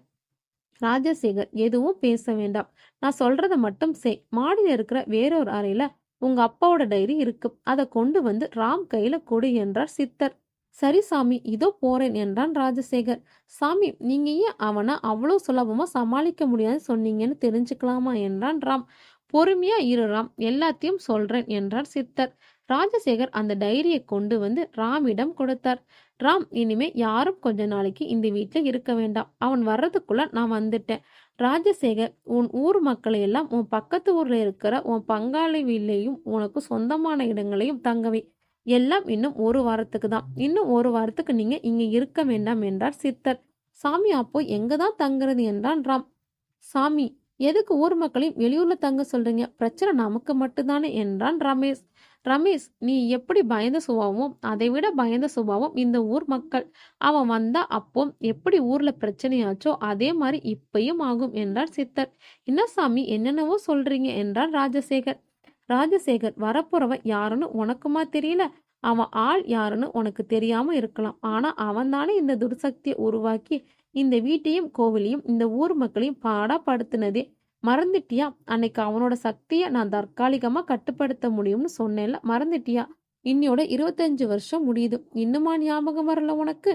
இன்னைக்கு ராத்திரியோட நான் போட்ட கவசம் அழிஞ்சு அந்த துர்சக்தி இந்த வீடு புறாவும் ஆக்கிரமிக்கிற நாள். அது மட்டுமா? அந்த அகோர சொன்ன மாதிரி உன்னோட சேர்த்து இந்த ஊரையும் அழிப்பேன்னு சொன்னார் என்றார் சித்தர். ராஜசேகருக்கு தலையே சுற்றியது. அம்மா சாமி, இதெல்லாம் நான் எப்படி மறந்தேன்? இனிமே இங்க இருக்கக்கூடாது. இப்பவே கிளம்புவோம் சாமி என்றான் ராஜசேகர். ஐயா, இங்க என்னங்கயா நடக்குது என்றான் கந்தசாமி. விஸ்வாசிய கந்தசாமி, எல்லாம் முதல்ல கிளம்பி உங்க ஊர் சிவன் கோவிலுக்கு போங்க. 7 நாள் அங்கதான் இருக்க போறோம். உங்க உயிருக்கு எந்த ஆபத்தும் இல்லை என்றார் சித்தர். சாமி, சிவனையே என அவன் சொல்ல வரும்போது, ராம், நீ என்ன சொல்ல வரேன்னு புரியுது. சிவன் கோவில் எல்லை வரை பரமேஸ்வரன் சக்தி நம்மளை காப்பாத்தும். இப்போ அதை தவிர வேற யாராலையும் உங்களை காப்பாத்த முடியாது என்றார் சித்தர். ராம், சாமி சொல்ற மாதிரியே செய்வோண்டா என்றான் ரமேஷ். அனைவரும் சரியென சொல்ல ராஜசேகர் ஊர் மக்களை எல்லாம் பாதுகாப்பாக அவரிடத்தில் ஒரு வாரத்திற்கு அவரை இடத்தில் தங்க வைக்க ஏற்பாடு செய்தார். சிலர் தயங்கிய போது ஊர் பெரியவர்களிடம் 25 வருடத்திற்கு முன் நடந்த சம்பவத்தை பற்றி நினைவூட்ட அவர்கள் உடனே கிளம்பினார்கள். இவர்களும் சித்தரோடு வீட்டை பூட்டிவிட்டு கோவிலை சென்றடைந்தனர். ராம் மட்டும் கோவில் உள்ள சித்தரிடம் தனியாக சென்று பேச ஆரம்பித்தான். சாமி, இன்னைக்கு ராத்திரி அந்த வீட்டில் என்ன நடக்க போகுது? அந்த அகோராம் எப்போ வருவான் என்றான் ராம். ராம், நீ வீட்டை சுத்தி கண்காணிக்க கேமரா பொறுத்திருக்கிய, அதுல பாரு என்ன நடக்குதுன்னு. அதுக்கு முன்னாடி ஜமீன்தார் ராஜமார்த்தாண்டன் எழுதின டைரிய படிச்சுட்டு சொல்லு. அப்போதான் இது எவ்வளவு பெரிய ஆபத்துன்னு உனக்கு புரியும் என்றார் சித்தர். சரி சாமி என்றான் ராம். சித்தர் சொன்னது போல் ராம் பெரிய ஜமீன்தார் ராஜமார்த்தாண்டன் எழுதிய டைரியை படிக்க ஆரம்பித்தான். 25 ஆண்டுகளுக்கு முன் பெரிய ஜமீன்தார் ராஜமார்த்தாண்டன் தன் ஒரே மகனான ராஜசேகரோட மருமகள் ராஜலட்சுமி மற்றும் பேரன் 3 வயது குழந்தையான ராஜபூபதியோடு மகிழ்ச்சியாக தன் பரம்பரை வீட்டில் ராஜமரியாதையோடு வாழ்ந்து கொண்டிருந்தார். ஊர் மக்களிடத்தில் நல்ல மதிப்பும் செல்வாக்கும் கொண்டவராக இருந்தார். பணத்திற்கு சரி, சொத்துக்களுக்கும் சரி குறையே இல்லை. ஆள் பலம், அரசியல் பலம் என சகல செல்வாக்கோடு வாழ்ந்தவர். பல தர்ம காரியங்களும் ஆன்மீகத்திலும் தன்னை அர்ப்பணித்துக் கொண்டவர். ஒரு மனிதன் எப்படி வாழ வேண்டும் என்பதற்கு உதாரணமாக அவரும் அவர் மகன் ராஜசேகரும் வாழ்ந்து வந்தனர். அதே ஊரில் ஒரு மனிதன் எப்படி வாழக்கூடாது என்பதற்கு உதாரணமாக வாழ்ந்து வந்தார்கள் சுந்தரலிங்கமும் அவர் மகனான சங்கரலிங்கமும். தாத்தாவையும் அப்பாவையும் மிஞ்சும் நஞ்சாக சிறு வயதிலிருந்து வளர்ந்து வந்தான் 10 வயது சிறுவனான ராஜதுரை. சங்கரலிங்கத்தின் மனைவி பத்மாவதி. எவ்வளவு சொல்லியும் இவர்கள் திருந்தவில்லை. ஒரு கட்டத்தில் மனைவி தனக்கு எதிராக நடப்பது பிடிக்காமல் அவளை யாருக்கும் சந்தேகம் வராமல் கொன்று விடுகிறார்கள். இவ்வாறு பல தீய வழிகளில் சம்பாதித்து பணம் பார்த்ததும் ஜமீன்தார் ராஜமார்த்தாண்டனின் பரம்பரை வீட்டைக் கண்டு ஆசைப்பட்டு அதை அவரிடம் விலக்கி கேட்க அவர் நாகரிகமாக அதை மறுத்து விடுகிறார். இதிலிருந்து தொழிலும் சரி, ஊர் விஷயங்களிலும் சரி சில உரசல்கள் ஏற்படுகிறது.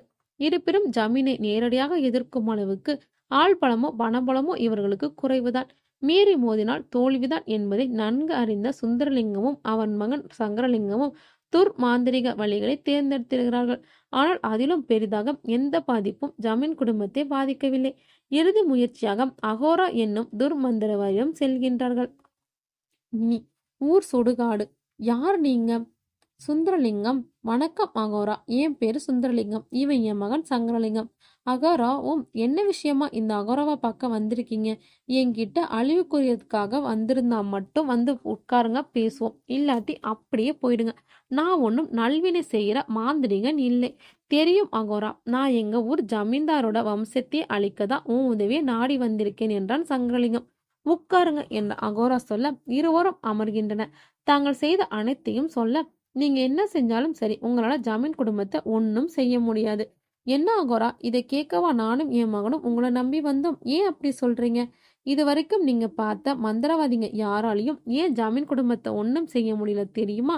ஏன் அகோரா, அவங்கள காப்பாத்துறது அவங்க குலதெய்வம் பரமேஸ்வரன். ஜமீன் குடும்பம் மட்டும் இல்ல, அந்த ஊரையே காப்பாத்துறாரு. அந்த பரமசிவனுக்கு முன்னாடி எந்த துர்சக்தியும் வேலை செய்யாது. வேற வழியே இல்லையா கோரா? அந்த ஜமீனோட வீட்டையாவது ஏதாச்சும் பண்ணணும். எந்த வீட்டை நான் கேட்டு அவங்க தரலையோ அந்த வீட்டுல அவங்க வம்சமே வாழக்கூடாது. அழகா இருக்கிற அந்த வீடு எவனும் வாழ முடியாத இடமா இருக்கணும் என்றான் சுந்தரலிங்கம். ஒரு வழி இருக்கு, ஆனா ரொம்ப கஷ்டம். என்ன வழி? எதுவா இருந்தாலும் சரியாகோரா, ஏதாச்சும் பண்ணுங்க. அவங்கள காப்பாத்துற பரமேஸ்வரனை தற்காலிகமா கட்டணும். அப்போதான் அடுத்த அந்த வீட்டையோ இல்லாட்டி அந்த குடும்பத்தையோ ஏதாச்சும் பண்ண முடியும் என்றார் அகோரா. என்ன அகோரா சொல்றீங்க? கடவுளையே எப்படி கட்டி போட முடியும்? கடவுளை கட்டி போடுற அளவு சக்தி உங்ககிட்ட இருக்கா என்றான் சுந்தரலிங்கம். இந்த விஷயத்துல மந்திரம் கால்மதி முக்கால், அதைத்தான் நம்ம செஞ்சாகணும். அந்த பரமேஸ்வரனை எதிர்க்கிற சக்தி எவனுக்கும் இல்லை. ஆனா ஒரு நாள் சில மணி நேரங்கள் நமக்கு அவகாசம் இருக்கும். அந்த சமயத்துல நமக்கு சாதகமா நம்ம எல்லா வேலையும் செஞ்சுக்கணும் என்றான் அகோரா. கொஞ்சம் விவராம சொல்லுங்களேன், நீங்க சொல்றது ஒண்ணுமே புரியல என்றான் சுந்தரலிங்கம். ஆமா அகோரா, எனக்கும் புரியல, என்னதான் செய்ய போறீங்க, உங்க திட்டம் என்ன என்ற சங்கரலிங்கம். இன்னும் 10 நாளா சூரிய கிரகணம் வருது. இதுல பல வருஷத்துக்கு ஒரு வாட்டி வர அபூர்வமான சூரிய கிரகணம் வேற. அந்த சமயத்துல துர்சக்திகளோட ஆதிக்கம் அதிகமாகும். அந்த சில மணி நேரங்கள் நமக்கு சாதகமாக்கிக்கலாம். அந்த சில மணி நேர சமயத்துல பரமேஸ்வரன் மட்டும் இல்ல, எந்த ஒரு தெய்வ சக்தியும் ஜமீன் குடும்பத்தையும் காப்பாற்ற முடியாது. அப்போதான் ஜமீன் குடும்பத்துல ஒரு துர்மரணத்தை ஏற்படுத்தணும். அப்புறம் உங்க ஆசை, என் ஆசை எல்லாம் நிறைவேறும். நீங்க சொன்ன மாதிரி ஒரு பயங்கரமான துர்சக்தியை அந்த வீட்டுல ஏவி விட போறேன். அதை என்னையும் அந்த பரமேஸ்வரனையும் தவிர யாராலையும் அழிக்க முடியாது. அதுக்கு முன்னாடி நான் உங்க ஊர் சிவன் கோவில பார்க்கணும். அருமையான திட்டம் மகோரா. சரி, பேசும்போது உங்க ஆசையும் நிறைவேறும் சொன்னீங்களே, அது என்ன? எங்க பிரச்சனைக்காக தானே உங்க உதவியை தேடி வந்தோம் என்றான் சுந்தரலிங்கம். அப்பா அவரு பணத்தை எதிர்பார்க்கிறாரு போல, ஒரு 50,000 முன்பணமா கொடுங்க, அப்புறம் வேலை முடிஞ்சதும் பெரிய தொகையை கொடுப்போம் என்றான் சங்கரலிங்கம். யாருக்கடா வேணும் உங்க பணம்? எனக்கு தான் பொக்கிஷமே கிடைக்க போகுதே, என் பகையும் தீர்ந்து போக போகுது. ஒரே கல்ல 2 மாங்கா என்றான் அகோரா. என்னது பகையா? உனக்கும் அந்த குடும்பத்துக்கும் என்னையா பகை என்றான் சுந்தரலிங்கம். 30 வருஷத்துக்கு முன்னாடி அந்த கோவில்ல மரகத லிங்கத்தோட திருட வந்தாரு எங்க அப்பா கோட்டசாமி. அவரை இந்த ஜமீன் ராஜா மாத்தாண்டம் ஊர் முன்னாடி வச்சு அவமானப்படுத்தி அடிச்சே கொன்னுட்டான். அதுக்கு பழிவாங்க தான் நான் வந்திருக்கேன். எங்க அப்பா சாதாரண திருடன் இல்ல, அவர் பெரிய மந்திரவாதி. அவர் அந்த மரகத லிங்கத்தை வசியப்படுத்தி பல சக்திகளை அடைய நினைச்சாரு. ஆனா அவர் விதி இந்த ஜமீனால முடிஞ்சிடுச்சு. அதுக்கு பழிவாங்கத்தான் நான் வந்திருக்கேன் என்றான் அகோரா. உன் அப்பா பெரிய மந்திரவாதியாச்சு, அப்புறம் எப்படி அவர் ஜமீன் கிட்ட மாட்டி அடிபட்டே செத்தாரு என்றான் சங்கரலிங்கம். அந்த பரமேஸ்வரன், அதாவது மரகதலிங்கம், அதோட சக்தி தான். சகல சக்திகளோட கோவில் உள்ள போனவர் அப்படியே அந்த சிவனோட சக்தியால அவர் சக்தியை இழந்துட்டாரு. பலவீனம் அடைஞ்ச அவரை ஜமீனோட ஆட்கள் புடிச்சு அடிச்சு அப்புறமா ராஜா மாத்தாண்ட ஜமீன் அவரை கொன்னுட்டான். என்னையா உங்க அப்பனாலேயே முடியல, உன்னால எப்படி முடியும்? எனக்கு என்னமோ நம்பிக்கையே இல்லை என்றான் சுந்தரலிங்கம். அப்போ பேசாம கிளம்புவோம், இவன் சரிப்பட்டு வரமாட்டான், இவனை நம்பி நாம ஜமீனை எதிர்த்து ஜமீனுக்கு தெரிஞ்சிச்சு நம்ம செத்தோம் என்றான் சங்கரலிங்கம். நம்பிக்கை இல்லையா? உன் கண் முன்னாடி இங்க ஒரு ரத்த காட்டேரிய வர வைக்கிறேன், அப்ப தெரியும் என் சக்தி என்னன்னு என அகோரா சொல்ல, அகோரா துர்மந்திரம் சொல்ல அவன் முன் தோன்றியது ஒரு கோரமான இரத்த காட்டேரி. ஏய் அடிமை காட்டேரி, இவர்கள் நம் விருந்தினர்கள், இவர்களுக்கு விளையாட்டு காட்டு என்றார் அகோரா. அவன் இவ்வாறு சொல்லியதும் இரத்த காட்டேரி சங்கரலிங்கத்தை அந்தரத்தில் தூக்கி நிறுத்தியது. அவனை ஒரு சுற்று சுற்றியது. சங்கரலிங்கம் அலறினார். திரும்பவும் அகோரா மந்திரத்தை உச்சரிக்க ஒரு நெருப்பை கக்கும் கொள்ளிவாய் பிசாசு அவன் முன் தோன்றியது. ஏ பிசாசே, இதோ இந்த சுந்தரலிங்கத்திடம் உன் சக்தியை காட்டி விளையாட்டு என அகோரா சொல்ல, யோ என் மகனை விட்டுடியா என்றான் சுந்தரலிங்கம். கொள்ளிவாய் பிசாசு நெருப்பை கக்கிக் கொண்டு சுந்தரலிங்கத்தை துரத்தி விளையாடியது. இருவரும் அலறி அகோரியின் கால்களில் வந்து விழுந்தன. சுந்தரலிங்கமும், மன்னிச்சிடு அகோரி, உன் சக்தி தெரியாம உன்னை தப்பா பேசிட்டோம். ஆமா அகோரா, அடுத்து என்ன பண்ணும் நீதான் சொல்லணும் என்றான் சங்கரலிங்கம். பிசாசுகளை அமைதியாகுங்கள். சங்கரலிங்கம் எதிரிக்கு எதிரி நண்பன். இப்போ நான் முதல்ல ஊர் எல்லையில இருக்கிற ஜமீன்தாரோட பரமர சிவன் கோவிலுக்கு போவோம். நான் எங்க அப்பா மாதிரி இல்ல, மந்திரம் கால் மதி முக்கால். மந்திரத்தை விட தந்திரத்துக்கு சக்தி அதிகம். அந்த மரகத லிங்கத்தை அடைஞ்சு ஜமீன் குடும்பத்தை அழிக்கணும். உங்களுக்கு அந்த பரமேஸ்வரனோட சக்தியை காட்டுறேன் வாங்க. அப்போதான் நாம இறக்க போற காரியத்தோட ஆபத்து புரியும். எச்சரிக்கையாவும் இருப்போம். இது விஷ பரீட்சை தான், இருந்தாலும் போவோம் என்றான் அகோரி. சுந்தரலிங்கமும் மகா மாந்திரிகள் அகோரா இருக்கும்போது என்ன பையன், வா அகோரா போவோம். அகோரா அவர்கள் இருவரோடு இரத்த காட்டேரி கொள்ளுவாய் பிசாசு துணையோடு பரமேஸ்வரனை சோதிக்க புறப்பட்டன. பாவம், பரமேஸ்வரன் சக்தி புரியாமல் போகிறார்கள். இருவரும் துர்சக்தியின் காவலோடு ஊர் எல்லையில் உள்ள சிவன் கோவிலை நோக்கி நடக்க ஆரம்பித்தன. வழியில் அவர்கள் சிறிது உரையாடி கொண்டிருந்தன. அகோரா சங்கரலிங்கம் கூப்பிட, சொல்லு அகோரா, இந்த ஊர் சிவன் கோவில் பத்தி நிறைய பேசியிருக்காங்களே, அதெல்லாம் உண்மையா? என்ன பேசியிருக்காங்க, கொஞ்சம் தெளிவா சொல்லுங்களேன் என்றான் சங்கரலிங்கம். அந்த கோவில் ஜமீனோட பரம்பரை கோவில்னு, ரொம்ப பழமை வாய்ந்த கோவில்னு பேசிக்கிறாங்களே, அதை பத்தி ஏதாச்சும் தெரியுமா? அந்த கோவில் ஜமீன்தாரோட பரம்பரை கோயிலாம். அவங்க முன்னோர்கள் ராஜாக்களா இருக்கும்போது கட்டினதாம். கிட்டத்தட்ட ஒரு 600 வருஷம் பழமை வாய்ந்த கோயிலாம் என்றான் சுந்தரலிங்கம். இதெல்லாம் எனக்கே தெரிஞ்சதுதான், ஆனா நான் அந்த கோவிலை பார்த்ததே இல்லை. எங்க அப்பா சொல்லி கேள்விப்பட்டிருக்கேன். இன்னும் அந்த கோவில நிறைய மர்மம் புதஞ்சிருக்கு. அது எல்லாத்தையும் கண்டுபிடிச்சிட்டு தான் நான் இங்க வந்திருக்கேன் என்றான் அகோரா. ஓ, அப்போ எல்லாத்துக்கும் தயாரா தான் வந்திருக்கீங்க போல என்றான் சங்கரலிங்கம். ஆமா, ஒரு முடிவு தெரியாம இந்த ஊரை விட்டு போக மாட்டேன்.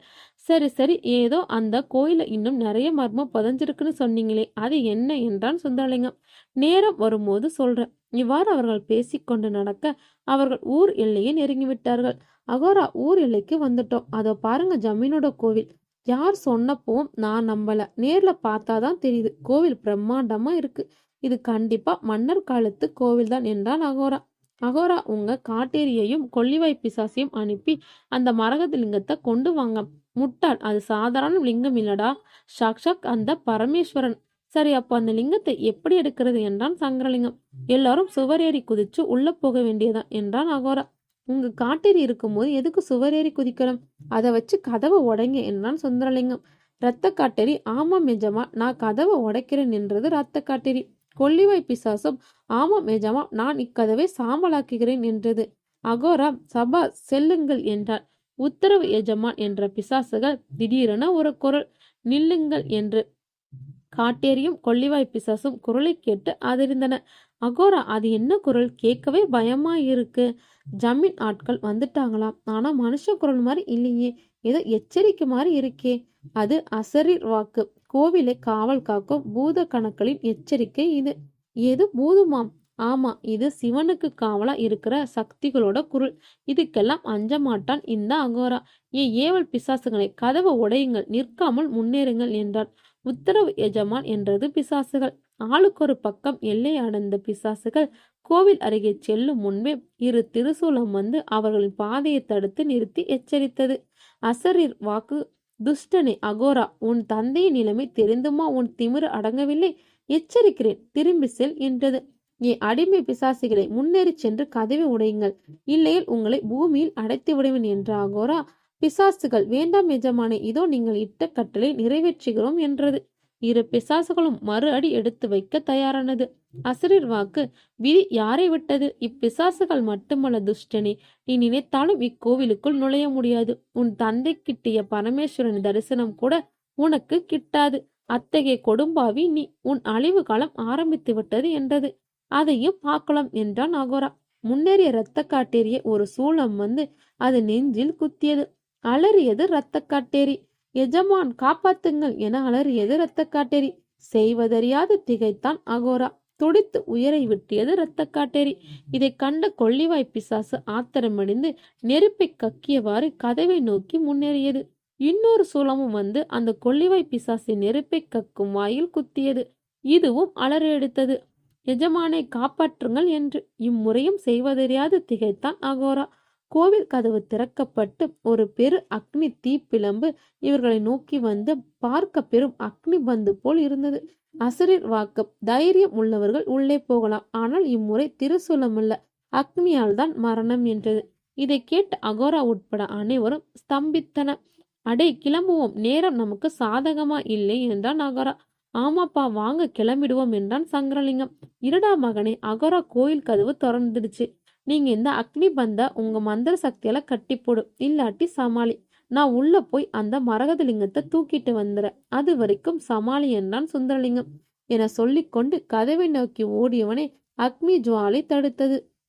முட்டாளே சுந்தரலிங்கம், சொல்வதை கேளடா என அகோரி சொல்ல, அசரீர் வாக்கு. துஷ்டர்களை இறுதி எச்சரிக்கை என அதுவும் சொல்ல, சங்கரலிங்கம், கிளம்பி விடுவோம். உன் அப்பனை போல மூடனாக இருக்காது. இவனும் என் அப்பனை போல அவசரப்படுகிறான் என்றார் அகோரா.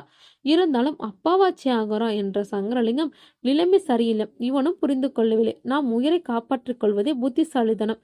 மந்திரம் கால், மதி முக்கால் என சொல்லிக்கொண்டே சங்கரலிங்கம், சரி வாங்க போயிடுவோம் என்றான்.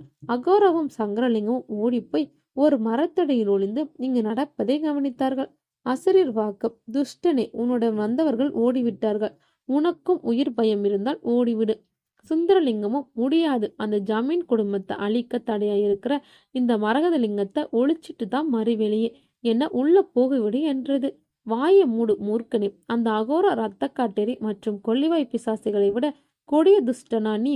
இந்த பரமேஸ்வரனுக்கு தொண்டு செய்யும் ஜமீன் குடும்பத்தை அழிக்க திட்டம் திட்டுகிறாயா? இனி உனக்கு மரணம் உறுதி. உனக்கு தான் கொடூர மரணம். எங்கு ஓடினாலும் சரி, உன்னை விட போவதில்லை என்றது.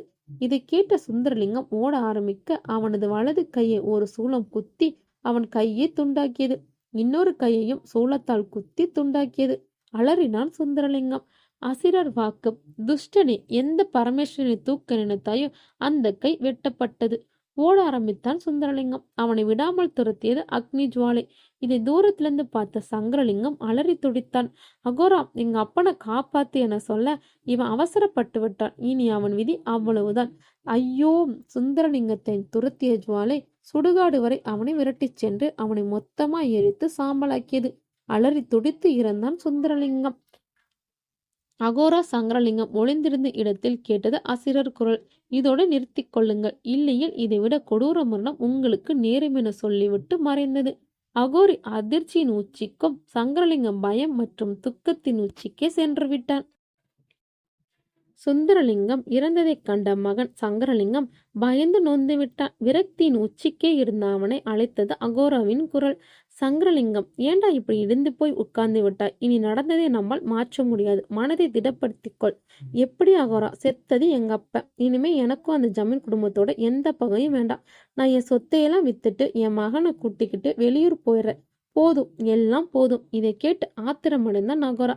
வாயை மூடுடா, மூடினேன். நீயும் உன் தந்தையை போல் ஒன்றும் அவசரப்படுகிறாய், இல்லையே உணர்ச்சி வசப்படுகிறாய். உங்களை போன்ற மடையன்களால் எதையும் சிந்திக்க முடியாது. நெருப்பு, பகை, கடன், இதில் எதையும் மிச்சம் வைக்க கூடாது. இதுக்கு மேல நம்மள என்ன பண்ண முடியும்? அவங்க குடும்பத்துக்கு காவலா அந்த பரமேஸ்வரன் இருக்கானே. உங்க ரத்த காட்டேரியும் கொல்லிவாய் பிசசும் எப்படி துடிச்சு செத்துச்சுங்க. அது மட்டுமா, எங்க அப்பாவும் எரிஞ்சு சாம்பலாகிட்டாரு. இன்னும் அவங்களை எதிர்த்தால் மரணம் சர்வ நிச்சயம். அடே, இந்த பிசாசுகள் மடிந்தால் என்ன? என் ஏவலுக்கு கட்டுப்பட்டு 1000 துர்தேவதைகள் என் வசம் உள்ளன. ஆனால் இவையால் அந்த ஊர் எல்லையை கூட தாண்ட முடியவில்லை. ஏன்?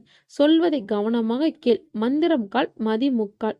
பல வருடங்களுக்கு பிறகு வரும் சூரிய கிரகணத்தண்டு சில மணி நேரங்கள் தெய்வ சக்திகள் நம்ம எதுவும் செய்ய முடியாது. அந்த தருணத்தை பயன்படுத்தி ஜமீன் குடும்பத்தில் ஒரு மரணத்தை ஏற்படுத்த வேண்டும். உன் அப்ப என் திட்டத்தை புரிந்து கொள்ளாமல் அவசரப்பட்டு விட்டான். நான் உங்களை கோவிலுக்கு அழைத்து சென்றதே அந்த பரமனின் சக்தியை உணர்த்தி எச்சரப்படுத்தவே. ஆனால் நீயோ அஞ்சி விட்டாய். உன் அப்பனோ மிஞ்சி விட்டான். அதன் விளைவு என்ன? மரணம். அந்த மரணம் உன் எதிரியின் குடும்பத்தில் நடந்தால் நாங்க செஞ்ச தப்பெல்லாம் புரியுதாகோரா. ஜமீன் குடும்பத்துல ஒரு உயிராவது அந்த சூரிய கிரகணத்தன்னைக்கு போகணும். பழிக்கு பழி. நான் இழந்த ஒரு உயிருக்கு அந்த குடும்பத்துல ஒரு உயிர் போகணும். அதை முடிச்சிட்டு நான் என் மகனை கூட்டிட்டு வேற எங்கேயாச்சும் போய் செட்டில் ஆயிடுறேன். ஒரு உயிர் போதுண்டா முட்டாள். ஒட்டுமொத்த குடும்பத்தையுமே அழிக்கணும்டா. அது எப்படி? சூரிய கிரகணம் சில மணி நேரம்தான். அதுக்குள்ள எப்படி மொத்த பேரையும் கொல்ல முடியும்? கிரகணத்தன்னைக்கு அந்த ஜமீன் குடும்பத்துல ஒரு உயிர் போகும். அதுக்கப்புறம் அந்த துக்கத்துக்காக கோவில் சில நாள் மூடி இருக்கும். அப்புறம் நிரந்தரமா மூடுன மாதிரி பண்ணணும். அப்படி இல்லாட்டி இன்னொரு வழி இருக்கு. என்ன வழியாகோரா? இந்த கோவிலை பத்தி சில மர்மங்கள் நான் தெரிஞ்சுக்கிட்டேன். சொன்னேன்ல, அதை உன்கிட்ட இப்ப சொல்றேன். அந்த கோவில தொடர்ந்து பூஜை நடக்கலன்னா அந்த பூத கணங்களுக்கு சக்தி இல்லாம போயிடும். நம்பினவங்களை மட்டும்தான் காப்பாத்துவார் அந்த பரமசிவன். இந்த ஊர் மக்களையே அவரை வெறுக்க வைக்கணும். அந்த சிவன் சக்தி கோவிலை தாண்டி செயல்படாம முடக்கணும். அதுக்கு அந்த கோவிலை சுத்தி 4 மூலையிலும் இருக்கிற அந்த மந்திர தகடையெல்லாம் எடுக்கணும். ரொம்ப முக்கியமான விஷயம், அந்த கோவில இருக்கிற மரகதலிங்கத்துக்கு யார் பூஜை செஞ்சாலும் சரி, அப்புறம் நம்மளா அதை எடுக்கவே முடியாது. என்னைக்கும் பல காலங்கள் பூஜை இல்லாமல் போகுதோ அப்போதான் மொத்தமா அந்த கோவில் சக்தி இல்லாம போகும். மரகதலிங்கம் எனக்கு, அது கீழே இருக்கிற புதையல் பொக்கிஷங்கள் உனக்கு. 4வது விஷயம்தான் கொஞ்சம் கஷ்டம். அது ஜமீனோட பரம்பரை சொத்து. ஊர் மக்கள் பண்டாட்டியும் கும்பிடாம இருந்ததும் ஜமீன் குடும்பம் பூஜை செய்வாங்களே, அது பிரச்சனை இல்லை. அது வரைக்கும் அவங்க உயிரோட இருந்தாதானே. அந்த பரமேஸ்வர சாமி இந்த ஊருக்கே குலதெய்வம். எல்லாரும் கும்பிடதான் பழைய பூதகணங்களோட காவல் சக்தி அந்த கோவிலுக்கு முழுசா கிடைக்கும். அது வரைக்கும் கோயிலுக்குள்ள மட்டும்தான் அந்த சிவனோட சக்தி வேலை செய்யும். இது எல்லாத்துக்கும் மேல நான் கிரகணத்தன்னைக்கு அனுப்ப போறேனே அந்த அசுர துர்சக்தி, அது அந்த ஜமீன் வீட்லயே நிரந்தரமா ஆக்கிரமிச்சு அந்த பரம்பரை விட்ட சுடுகாட்டாக போகுது. எத்தனை வருஷமானும் அதை எவன் வாங்கினாலும் வாழவே முடியாது. உங்க அப்ப சுந்தரலிங்கம் ஆசைப்பட்டது இதுதான். அந்த துர்சக்தி என்னையும் அந்த பரமசிவனையும் தவிர வேற யாராலையும் அழிக்க முடியாது. ஆனா அதுக்கும் ஒரு விதிவிலக்கு இருக்கு. அது என்ன? இதை கேட்ட சங்கரலிங்கம் ஒரு சந்தேக கேள்வியை எழுப்பினான். அகோரா, எனக்கு ஒரு சந்தேகம். என்னடா உன் சந்தேகம்? தயங்காம கேளுடா. நீ அனுப்ப போற அதிபயங்கரமான துர்சக்தி உனக்கும் அந்த பரமசிவனுக்கு மட்டும்தான் கட்டுப்படும்னு. அதை உங்களை தவிர வேற ஆளையும். அடே, ஏண்டா இழுக்கிற? நான் ஒரு விதிவிலக்கு இருக்குன்னு சொன்னனே, அதுதான் உன் சந்தேகமா? ஆமா அகரா, வேற யாராச்சும் ஒருத்தன் வந்து அந்த துர்சக்தியை அழிச்சிட்டா, ஆமா ஒருத்தனால முடியும். அவன் மட்டும் அதை அழிச்சிட்டா அவன் கையால தான் என்னோட மரணம். ஐயோ அது யாரு அகரா? உன்னையும் உன் அதிபயங்கர சக்தியும் அழிக்க பிறந்தவன் அந்த ஜமீனோட வாரிசுதான். அது யாருன்னு தான் தெரியல. ஐயையோ! அப்போ அவன வேற சமாளிக்கணுமா? சரி, அது உன் பாடு. அப்புறம் என்னடா மறுபடியும் இழுக்குற? உண்மையாவே அந்த மரகதலிங்கத்துக்கு கீழ புதையல் இருக்கா? நிச்சயமா இருக்கு. பல கோடி ரூபாய் பெறுமதிப்புள்ள நகைங்க, வைரங்க, தங்க காசுங்கள்னு இருக்கு. அப்போ சூரிய கிரகணத்தன்னைக்கு நம்ம வேலைய காட்ட வேண்டியதான். ஆம், என் சக்தியை இந்த ஊரும் ஜமீன் குடும்பமும் பார்க்க போகுது. இன்னும் கிரகணத்துக்கு கொஞ்ச நாள் தாண்டா இருக்கு. அப்புறம் இது ஏன் பூமிடா? எப்படியோ அகோரா, நம்மளோட எதிரிங்க அழிச்சா சரிதான். ஆமாண்டா, மந்திரம் கால் மதி முக்கால். ஜமீன் குடும்பத்துல போக போற உயிர், முதல் உயிர் யாரு தெரியுமா? யாரு? அந்த பெரிய ஜமீன்தார் ராஜமார்த்தாண்டம் தானே. ஆலமரத்தை சாய்ச்சிட்டா போதும், மொத்த குடும்பம் ஆட்டம் கண்டு போயிடும். சபா சங்கரலிங்கம் அவனேதான், அவன்தான் என் பிசாசுக்கு முதல் பலி. ஆனால் இவர்களுக்கு தெரியாவது, மரணிக்க போவது ராஜமார்த்தாண்டன் அல்ல, ஆனால் இழப்பது ஜமினிக்கே. அகோராவின் துர்சக்திக்கு பலியாக போவது யார் என. சூரிய கிரகணம் நாள் வந்தது. அன்று கிரகணம் ஆரம்பித்தவுடன் கோவில் சாத்தப்பட்டது. அகோராவும் சங்கரலிங்கமும் கோவிலுக்கு சென்றார்கள். அகோரா, வேலையை ஆரம்பிக்கலாமா? பூதக்கணங்கள் காவலுக்கு வராதில்ல என்றான் சங்கரலிங்கம். கிரகண நேரங்களில் வராது. நீ உடனே கோவிலின் 4 மூலைகளிலும் உள்ள சக்தி வாய்ந்த மந்திர தகடுகளை தோண்டியிடு, சீக்கிரம். சரி அகோரா. சங்கரலிங்கம் மந்திர தகடுகளை ஒருவராக தோண்டியெடுத்தான். வெற்றி, அதை கொடு. வாங்கிய தகடுகளை பத்திரப்படுத்தி கொண்டான். அடுத்தது என்ன ஆகாரா என கேட்க, இந்த தகடுகளை வசியம் செய்து துர்மந்திர பூஜை செய்து இதனை உருவேற்றி அந்த தீய சக்தியை ஜமீன் வீட்டினுள் அனுப்ப வேண்டும். வா, விரைந்து சுடுகாட்டுக்கு செல்வோம். அங்கு ஜமீன் இல்லத்தில் ராஜமார்த்தாண்டனும் ராஜசேகரும் அவசர வேலையாக புறப்பட்டு கொண்டிருந்தன. அங்கே தொலைந்து போன மகனின் புகைப்படத்தை வைத்து அழுது கொண்டிருக்கும் ராஜலட்சுமியும் சென்றார் ராஜசேகர். ராஜசேகர் வருவதைக் கண்டு கண்களை துடைத்து கொண்டார் ராஜலட்சுமி. இன்னும் ராஜாராமை பத்தியே நினைச்சிட்டு இருந்தா எப்படிம்மா? ராஜபூபதியை நினைச்சு நிம்மதியா இருக்கோம்.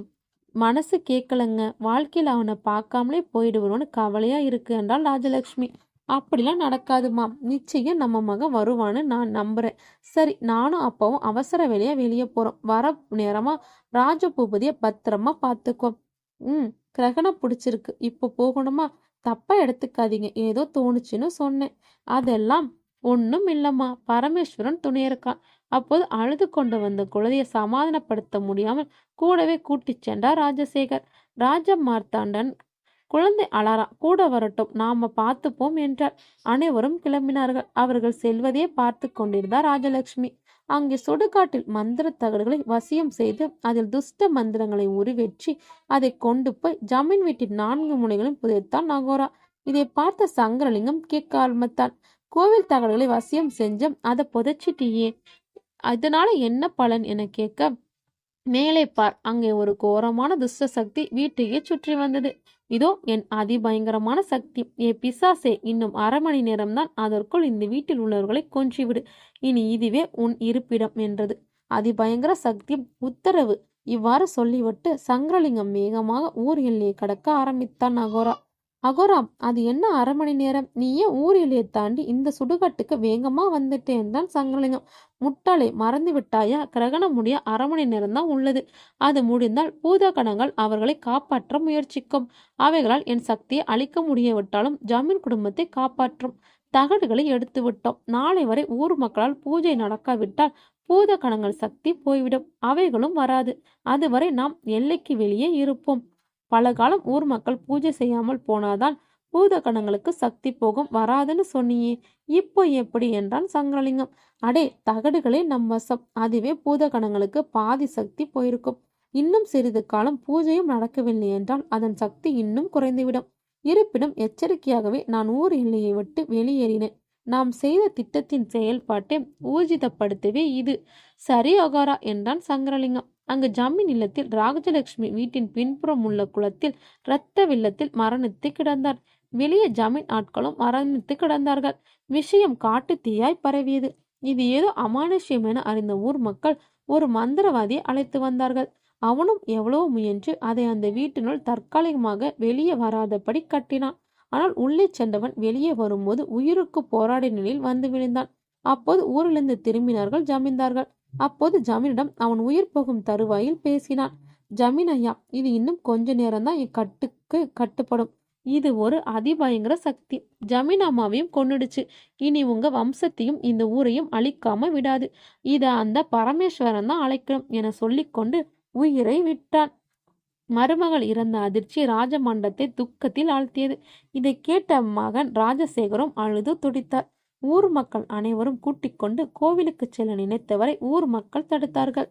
ஊர் மக்களும், சாமி மேல உள்ள நம்பிக்கையே போச்சு சாயா, நாங்க இனி அவனை கும்பிட மாட்டோம் என்றனர். ராஜா மார்த்தாண்ட அப்படியெல்லாம் சொல்லாதீங்க, நமக்கு பரமேஸ்வரன் தான் துணை என்றார்.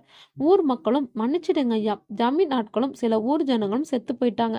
ஜமீன் அம்மாவும் செத்துட்டாங்க. இந்த வீட்டில் இருக்கிற பிசாசை அழிக்காம ஏன் எங்களை காவு வாங்குது இந்த சாமி என சொல்ல, ராஜசாமி குழந்தை பூபதியோடு பரிதவிப்போடு நின்றார். செய்வதர ஜமீன் தவித்த போது அப்போது அங்கே வந்தார் ஒரு சித்த புருஷர்.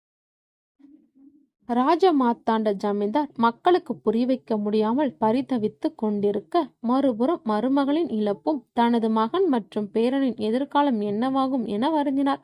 அப்போது ஒரு சித்தர் அங்கே வந்தார். சித்தர் குரல் ஜமீன்தாரின் அவருள் ஒரு நம்பிக்கையே வந்தது.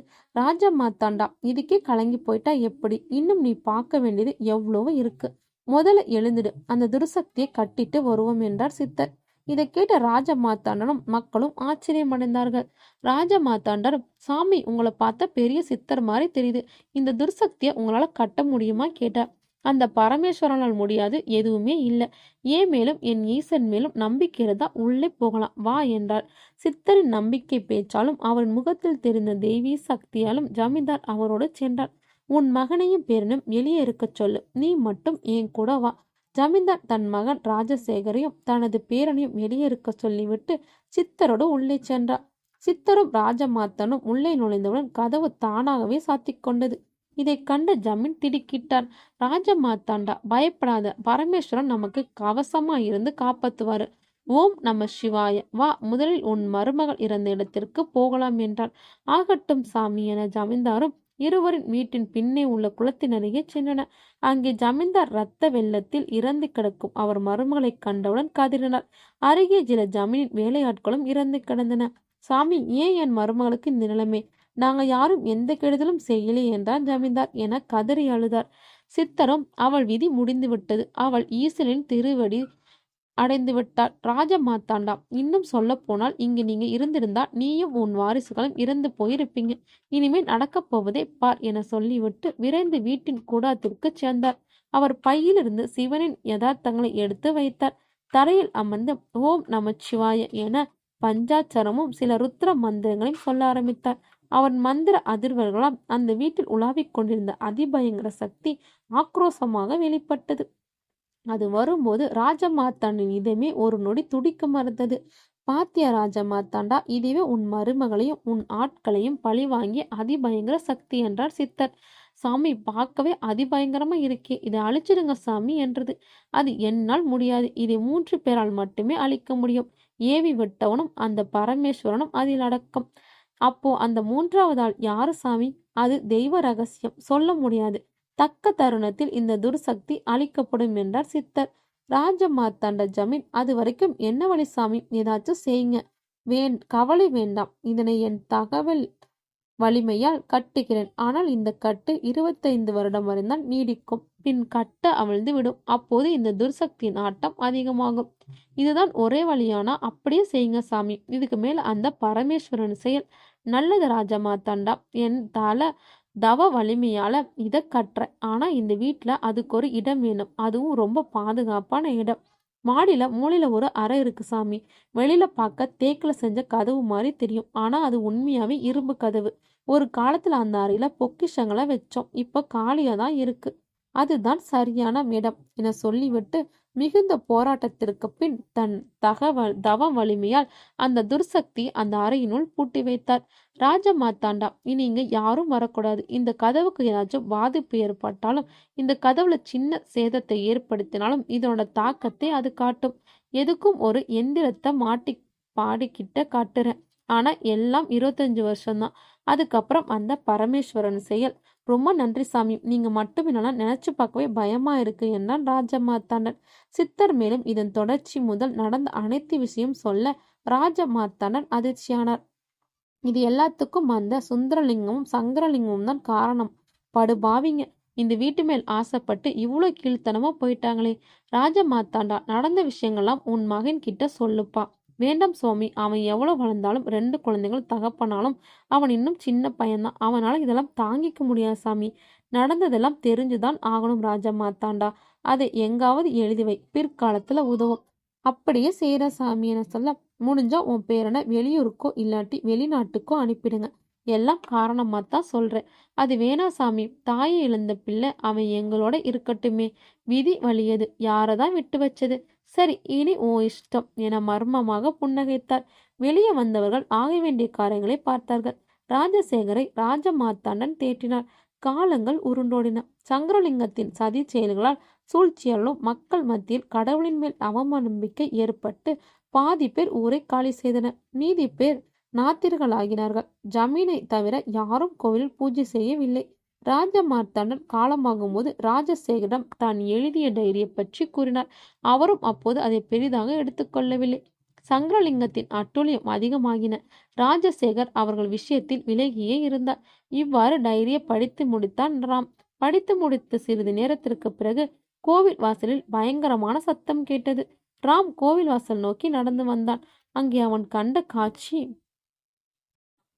அவன் இரத்தத்தையே உறைய வைத்தது. ஆம், வெளியே அவன் கண்ட உருவத்தின் கழுத்தில் தலை இல்லாமல் வேறு முண்டம் மட்டும் நின்று கொண்டிருந்தது. அந்த உருவம் மெதுவாக அடிமேல் அடியெடுத்து வைத்து 2 அடி முன்னே நகர்ந்தது. ஏனோ அதற்கு மேல் நகராமல் அங்கேயே நின்றது. இப்போது அந்த உருவம் பேச ஆரம்பித்தது. வெளியே வாடா, உன் ரத்தத்தை குடிக்காம விடமாட்டேன், வெளியே வா என்றது. ராமிற்கு ஒரே குழப்பம். தலையில்லாத முண்டம் பேசுகிறதே என்ற அதிர்ச்சிக்குள்ளானான். மேலும் இந்த உருவம் ஏன் தன்னை கொல்ல வருகிறது என யோசிக்க ஆரம்பித்தான். மறுநாள் சற்று மேலே நோக்கியவனுக்கு இன்னொரு அதிர்ச்சி காத்திருந்தது. ஆம், இரத்தம் வலியும் நாக்குடன் அந்த உருவம் ராமை பார்த்து குரூரமான பார்வையை வீசியது. ஒரு நிமிடம் பயமே அறியாதவன் இப்படி ஒரு காட்சியை கண்டவுடன் ஸ்தம்பித்து போய் நின்றான். அந்த உருவத்தின் தலை தன் உடலோடு ஒன்று சேர்ந்தது. டேய், மரியாதையா வெளியே வாடா, இல்லாட்டி உன் நண்பனை கொன்னுடுவேன் என உரக்க கத்தியது. ராமிற்கு தன் நண்பன் ரமேஷின் ஞாபகம் வர பதறி போனான். வேணாம், என் நண்பனை ஒன்னும் பண்ணிடாதே என பதறினான். வேகமாக நடந்து சென்ற உருவம் அந்த புதரில் இருந்த ரமேஷை இழுத்து கொண்டு வந்தது. ரமேஷ் முகத்தில் பலத்த காயத்துடன் ரத்தம் சிந்திய முகத்தோடு அந்த உருவத்தின் பிடியில் இருந்தான். வேணாம், என் ஃப்ரெண்டு விட்டுடு, அவனுக்கு ஏதாச்சும் ஆச்சு என ராம் சொல்ல, என்னடா மிரட்டுற? உன் நண்பன் உயிர் இப்போ என் கையில, மரியாதையா வெளியே வாடா, இல்லாட்டி இவனை கொன்னுடுவேன் என்றது. என ஒரு வாளால் அவன் கழுத்தில் பதம் பார்க்க ஓங்கியது. வேணாம் வேணாம், நான் வெளியே வரேன் என கோவில் படியை தாண்ட நினைத்த ராமின் கரத்தை இறுக்கமாக பற்றியது இன்னொரு கை.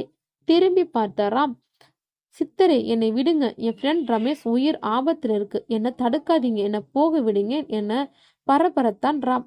சித்தரும், ராம் முதலில் நிதானமா இரு, அங்க இருக்கிறது ரமேஷ் தான், அப்ப இவன் யாரு என சித்தர் கேட்ட மறு நிமிடம் ராம் திரும்பி பார்த்தான். அங்கே ஜமீன்தார் ராஜசேகரும் பக்கத்தில் வேலைக்காரன், பக்கத்திலும் ரமேஷ் நின்று கொண்டிருந்தான். ராமிற்கு குழப்பம் அதிகமானது. என்ன ராம், ஒன்னும் புரியல, எல்லாம் மாயை என்றார் சித்தர். சாமி, அப்போ வந்திருக்கிறது யாரு என சந்தேகமா கேட்க, அகோரா. ஒரு நிமிடம் சித்தரை தவிர அனைவரும் ஸ்தம்பித்து போனார்கள். திரும்பி வாசலை பார்த்த ராமிற்கு அதிர்ச்சி. ஆம், அங்கு யாரையும் காணவில்லை. வெளியே யாரும் இல்லாமல் இருப்பதைக் கண்ட ராமிற்கு அனைத்தும் புரிந்தது. சாமி, அப்போ? ஆமாம் ராம், அகோரா வந்துட்டான்ல. இன்னும் கொஞ்ச நேரத்தில் அந்த துர்சக்தியும் என் மந்திரக்கட்டை உடைச்சுக்கிட்டு வெளியே வரப்போகுது. நீ அந்த வீட்டில் பொருத்தி இருக்கிற அந்த கேமராவோட கட்டுப்பாடு உன்கிட்ட இருக்குல்ல, அதை இயக்கி பாரு, உனக்கே புரிய வரும். சித்தர் சொன்ன அடுத்த நிமிடமே ராம் தனது போனில் அங்கு நடப்பதை கண்காணிக்க மாடியில் இருந்த அறையை நோக்கினான். அங்கு பெரும் நிசப்தம். மாடியில் உள்ள இரும்பு கதவு உடைக்கப்பட்டது. பெரும் ஆக்ரோஷமான சந்தத்துடன் அந்த உருவம் வெளியே வந்தது.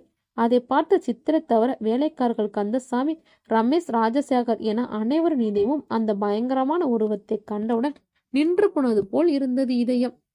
அது பயங்கரமான ஆக்ரோஷமாக வெளியே வந்த அடுத்த நிமிடம் கேமராவில் எதுவும் தெரியாமல் போனது. சாமி, அப்போ அடுத்து என்ன விபரீதம் நடக்க போகிறது என கேட்க, ஆமா சாமி, இப்ப என்ன செய்யறது என்றான் ராஜசேகர். ரமேஷும் கந்தசாமிக்கும் பயத்தில் சப்த நாடிகளும் ஒடுங்கியது போல் ஆனது. இனி நம்ம எல்லாரையும் அந்த பரமேஸ்வரன் தான் காப்பாத்தணும். சித்தர் இவ்வாறு அவர்கள் அனைவரையும் அந்த பரமேஸ்வர் தான் காப்பாற்ற வேண்டும் சொன்னதை கேட்டதும் ஜமீன்தார் ராஜசேகர் முதல் கந்தசாமி வரை ஆடி போனார்கள். சாமி, எல்லாம் தெரிஞ்ச நீங்களே இப்படி சொன்னா எப்படி சாமி? ஏதாவது பண்ணி வரப்போற ஆபத்தை தடுத்து நிறுத்துங்க சாமி என்றார் ராஜசேகர். ராஜசேகர் சித்தரிடம் வேண்டினார். ராஜசேகர் பேச்சை கேட்ட சித்தர் சிரித்தார். எல்லாம் தெரிஞ்சவங்க இங்க யாரும் கிடையாதுப்பா. அப்படியெல்லாம் தெரிஞ்ச ஆளு அந்த ஏகம் பரந்தநாதன் தான். அவரே இங்க பரமேஸ்வர சாமியா, உன்னை காப்பாத்துற சாமியா இங்க இருக்காரு. அவரை விட்டுட்டு என்கிட்ட வேணும்னா நீ கேட்டது கிடைக்குமா? நீயே சொல்லு ராஜசேகர். இதை கேட்ட ராஜசேகருக்கு தான் இறைவனிடம்தான் இந்த பிரச்சனை பற்றி முறையிட வேண்டும் என புரிந்தது. இறைவனின் சன்னதிக்கு விரைந்தார் ராஜசேகர். அவரை பின்தொடர்ந்து ராம், ரமேஷ் மற்றும் கந்தசாமி என அனைவரும் பின்தொடர்ந்தனர். அங்க இறைவன் மரகதலிங்கமாய் அலங்கரிக்கப்பட்ட பூக்களால் காட்சியளித்தார். ராஜசேகர் செய்த அலங்காரம்தான். பரமேஸ்வரா, இந்த ஊரே உன்னை மறந்து நாத்திகம் பேசி திரிஞ்சப்ப கூட நான் உன்னை மறக்கல சாமி. நீ எவ்வளவுதான் சோதிச்சாலும் உன்னை வணங்காம ஒரு நாளும் இருந்ததில்ல சாமி. இப்போ இந்த பேராபத்திலிருந்து எங்களை காப்பாத்தி அந்த துஷ்டத்திலிருந்து நீ தான் அழிக்கணும். ராஜசேகர் பேசியதை ராம் உட்பட கந்தசாமி வர அனைவரும் கேட்டுக்கொண்டிருந்தார்கள். அப்போது இறைவன் சன்னதிக்கு வந்தார் சித்தர்.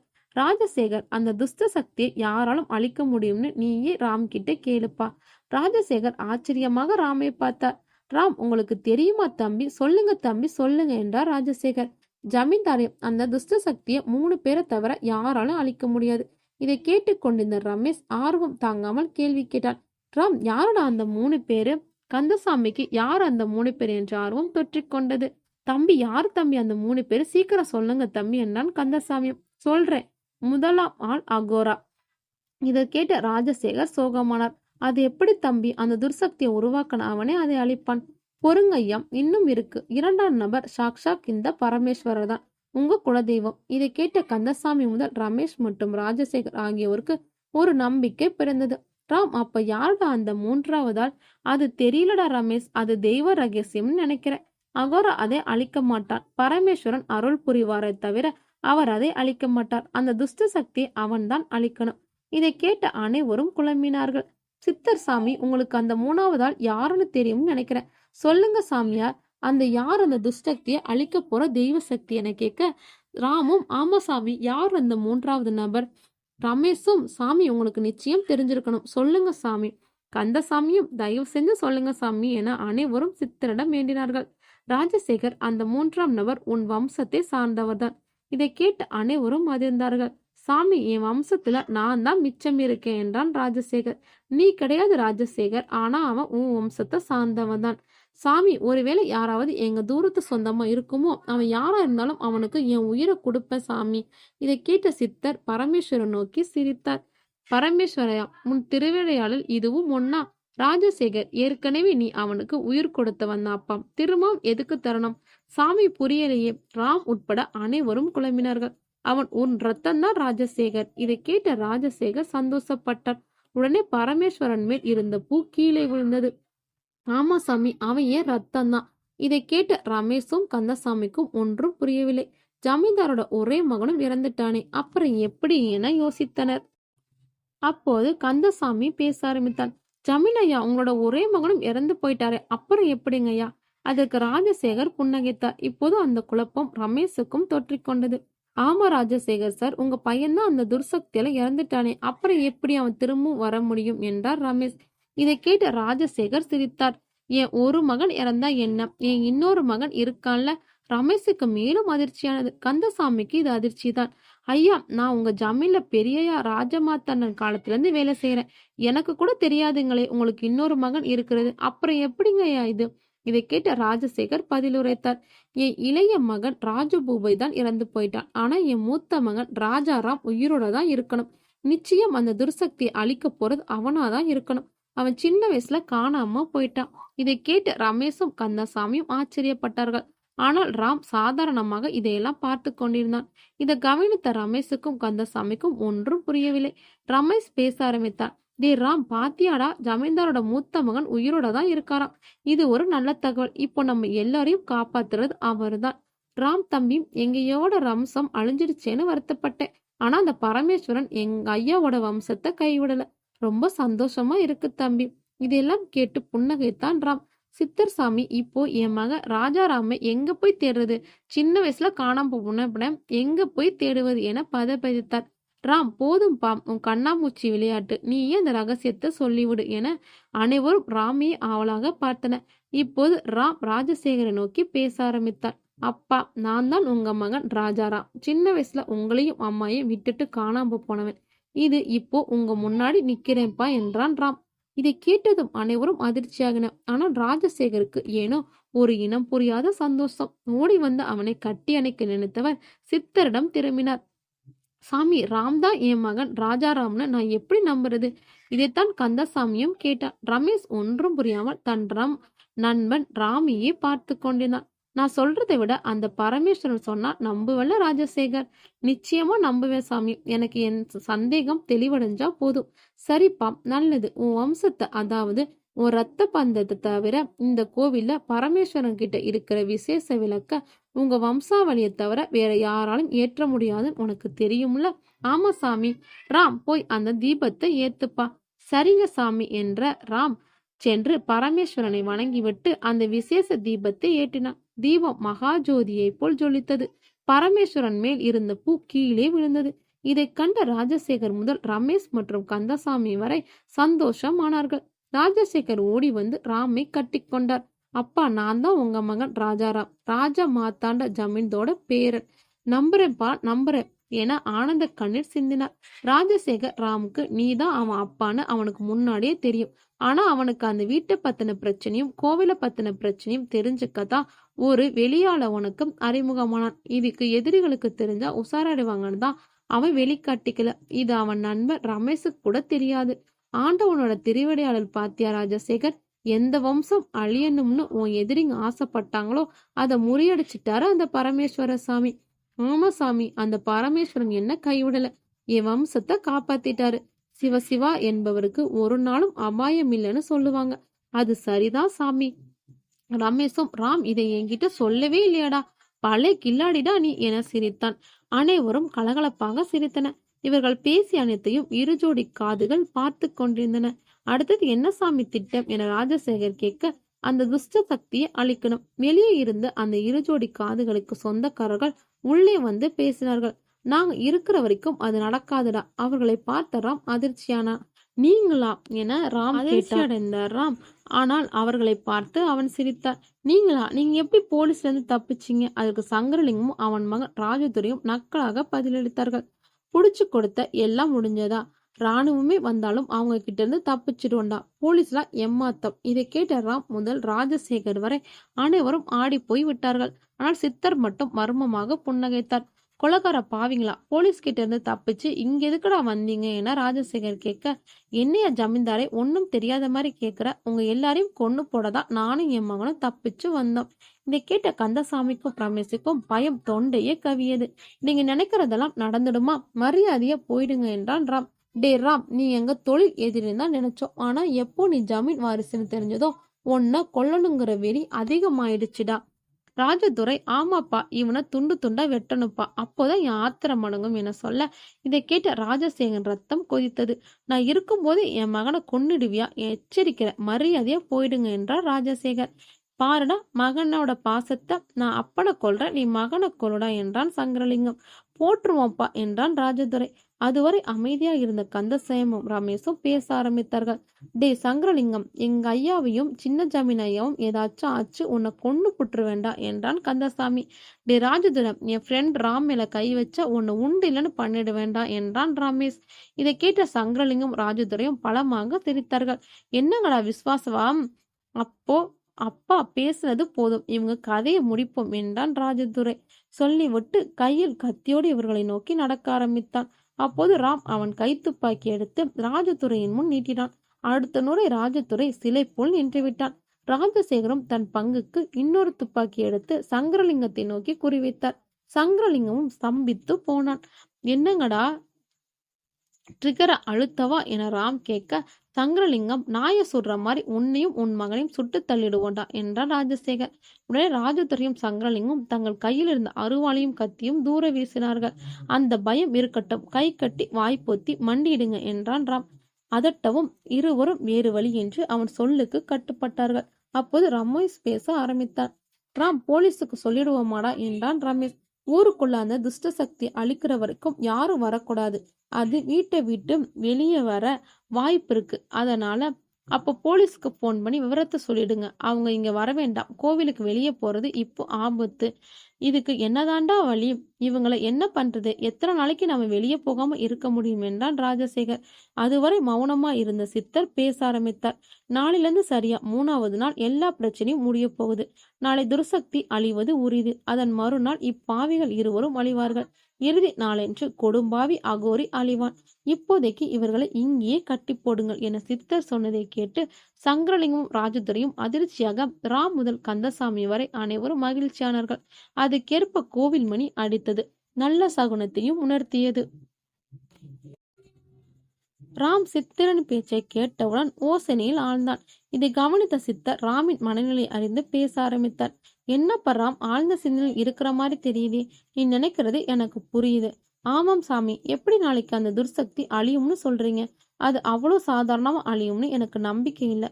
கண்டிப்பா பெரிய போராட்டத்துக்கு அப்புறம்தான் அதை அழிக்க முடியும். அதற்கு சித்தர் புன்னகைத்தார். ஆமாம் ராம், அது அவ்வளோ சாதாரண விஷயம் கிடையாது. பெரிய பிரளயமே வெடிக்கும். ஆனா எல்லாம் அந்த பரமேஸ்வரன் அருளால் நல்லபடியா முடியும். அதுவரை அமைதியா இருந்த ராஜசேகர் சித்தரிடம் ஒரு கேள்வியை எழுப்பினார். சாமி, இதுல என் மகனுக்கும் உதவுறதுல என் பங்கு ஏதாச்சும் இருக்குமா என்றார் ராஜசேகர். இதை கேட்ட சித்தர் பலமாக சிரித்தார். இது புரியாமல் ராஜசேகர் குழம்பினாலும் கேள்வி கேட்பதை நிறுத்தவில்லை. என்ன சாமி சிரிக்கிறீங்க? எனக்கு உங்க சிரிப்புக்கான அர்த்தம் புரியலையே சாமி. ராஜசேகர், மகனுக்கும் அப்பன் உதவாம யாருப்பா உதவுவாங்க? உன் உதவி மட்டுமில்ல, உன் விசுவாசி கந்தசாமி, உன் மகனோட உயிர் தோழன் ரமேஷ், இவங்க உதவியும் உன் மகன் ராமுக்கு தேவை. இதை கேட்ட கந்தசாமியும் ரமேஷும் ராமிற்கு உதவ முன் வந்தார்கள். நான் எங்க ஜமீனுக்காக உயிரையும் கொடுக்க தயார் என்றான் கந்தசாமி. என் உயிர் நண்பன் ராம்காக நான் எந்த எல்லைக்கும் போக தயார் என்றான் ரமேஷ்.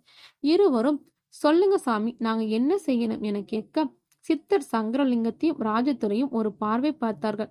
அப்பார்வையின் அர்த்தத்தை உணர்ந்த கந்தசாமியும் ரமேஷும் அவர்களை கோவில் தூணில் தொலைவாக கட்டினார்கள். இப்போ சொல்லுங்க சாமி, நாங்க என்ன செய்யணும் என ரமேஷ் கேட்க, அந்த துர்சக்தியை அழிக்கணும்னா அந்த ஜமீன் வீட்டை சுத்தி புதைக்கப்பட்டிருக்க மந்திர தகடுகளை எடுத்தாகணும். அப்போதான் அதை ராம்னால அழிக்க முடியும். அதை செய்ய போறது ராஜசேகரும் நீங்களும் தான். இதை கேட்ட மூவரும் சற்று அஞ்சினாலும் ராமிற்காகவும் அந்த துர்சக்தியின் அழிவை அவரோடு எதிர்பார்க்கவும் இதை ஒப்புக்கொண்டார்கள். சரிங்க சாமி, நாங்க தான் வெளியே போறதே ஆபத்தாச்சு. அப்படி இருக்கும்போது எப்படி சாமி இது சாத்தியம் என்றான் ரமேஷ். ரமேஷ், எல்லாம் அவன் செயல். நான் உங்களுக்கு ஒரு திரவத்தை தரேன். அதனோட மகிமையால நீங்க 1 மணி நேரத்துக்கு அந்த அகோராவுக்கும் துர்சக்தியோட கண்ணுக்கும் தெரிய மாட்டீங்க. அந்த சமயத்தை பயன்படுத்தி நீங்க அந்த மந்திர தகட்டை எடுத்தாகணும். இல்லாட்டி திரவத்தோட சக்தி போய் நீங்க 3 பேரும் அந்த துர்சக்தியால கொல்லப்படுவீங்க என்று எச்சரித்தார். இதை கேட்ட மூவரும் வாயெடுத்து போனார்கள். ஆனாலும் பரமேஸ்வரன் மேல் பாரத்தை போட்டுவிட்டு இதற்கு தயாரானார்கள். ராமிற்காக இதை செய்ய சம்மதித்தார்கள். ஆனால் ராம் இதற்கு ஒத்துக்கொள்ளவில்லை. வேண்டாம் சாமி, இது விபரீத்துல போய் முடியும். அந்த துர்சக்தியால இவங்களுக்கு ஏதாச்சும் ஆயிடுச்சுன்னா நான் என்ன செய்ய முடியும்? இவங்க முயற்சியும் வீணா போறதில்ல. இவங்களோட உயிரும் போகும். இதுக்கு வேற வழியே கிடையாதா சாமி என்றான் ராம். இதை கேட்ட சித்தர் சிரிக்க ஆரம்பித்தார்.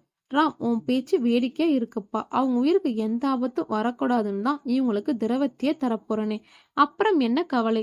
ஆனா சாமி, அதோட சக்தி 1 மணி நேரம் தானே. அதுக்குள்ள 4 மூலையில் இருக்கிற தகட எடுத்துட முடியுமா சாமி என்றான் ராம். ராஜசேகர், ரமேஷ் மற்றும் கந்தசாமி ஆகிய மூவரும் ராமின் கேள்வி ஆமோதிக்கும் விதமாக சித்தரை பார்த்தார்கள். ராம், இவங்க கோவிலிருந்து வீட்டுக்கு நடந்து போக 10 நிமிஷம் ஆகும். திரவத்தை இங்கே தடவிட்டு போகட்டும். தகடுகளை 4 மூலையிலும் மேலோட்டமா தான் புதைச்சு வச்சிருக்காங்க. அப்படி இருக்க மிச்சம் இருக்கிற 50 நிமிஷங்களை இவங்க காரியத்தை சாதிக்கிறதுக்கு போதாதா ராம் என சித்தர் சொன்ன பதில் அந்த மூவரும் சமாதானம். ராமிற்கு சந்தேகம் தீரவில்லை. சாமி, அப்போ அந்த அகோரா, ஏன்னா இவங்க யாரும் அகோராவை பார்த்ததில்லையே. நானும் அவன் மாய உருவத்தை தான் பார்த்தேனே தவிர நிஜ உருவத்தை பார்த்ததில்லையே. அப்படி இருக்க அவனை எப்படி அடையாளம் கண்டுபிடிக்கிறது? ராம், அகோராவோட நெற்றியில துஷ்ட சக்தியோட குறி இருக்கும். அவன் கருப்பு உடையில இருப்பான். அவன் கழுத்துல எலும்பு கூட மாலை போட்டிருப்பான். அவனே அகோரா. அவனை நேருக்கு நேர் சந்திக்கிற நாள் தான் அவனோட இறுதி நாள். சித்தர் இவ்வாறு சொல்லி முடிக்க கோவில் மணி அடித்தது. அதை உறுதிப்படுத்தியது. அனைவருக்கும் மகிழ்ச்சி. ராஜசேகர், ரமேஷ் மற்றும் கந்தசாமி ஆகிய மூவரும் தங்கள் மேல் சித்தர் தந்த திரவத்தை தடவி கொண்டனர். விரைந்து புறப்பட்டு ஜமீன் வீட்டை அடைந்தார்கள். இங்கே கோவிலில் ராம் மற்றும் சித்தரும் கட்டி போடப்பட்டிருக்கும் சங்கரலிங்கம் மற்றும் ராஜதுரை முன் வந்து நின்றார்கள்.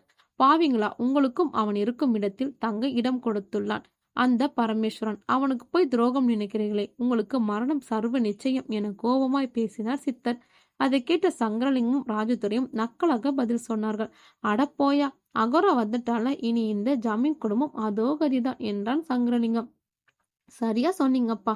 இனி இந்த ராம், இவன் அப்ப ராஜசேகர், இவன் ஃப்ரெண்டு ரமேஷ், இவங்க குடும்ப விஸ்வாசி கந்தசாமின்னு எல்லாரும் சாக போறாங்க என்றான் ராஜதுரை. இதை கேட்ட ராம் வேகமாக சென்று ராஜதுரையின் முகத்திலே உதைத்தான். இன்னும் கொஞ்ச நேரத்துல தெரியும்டா யாரு சாக போறாங்கன்னு என்றான் ராம்.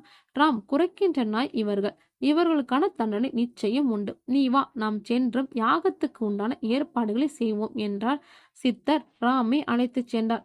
சங்கரலிங்கம் ராஜதுரையும் இயலாமையால் கத்திக்கொண்டே அடங்கிவிட்டார்கள். ராம் மற்றும் சித்தர் ஆகிய இருவரும் யாகத்தில் அமர சித்தர் சிவ மந்திரங்களை உச்சாடனம் செய்தார்.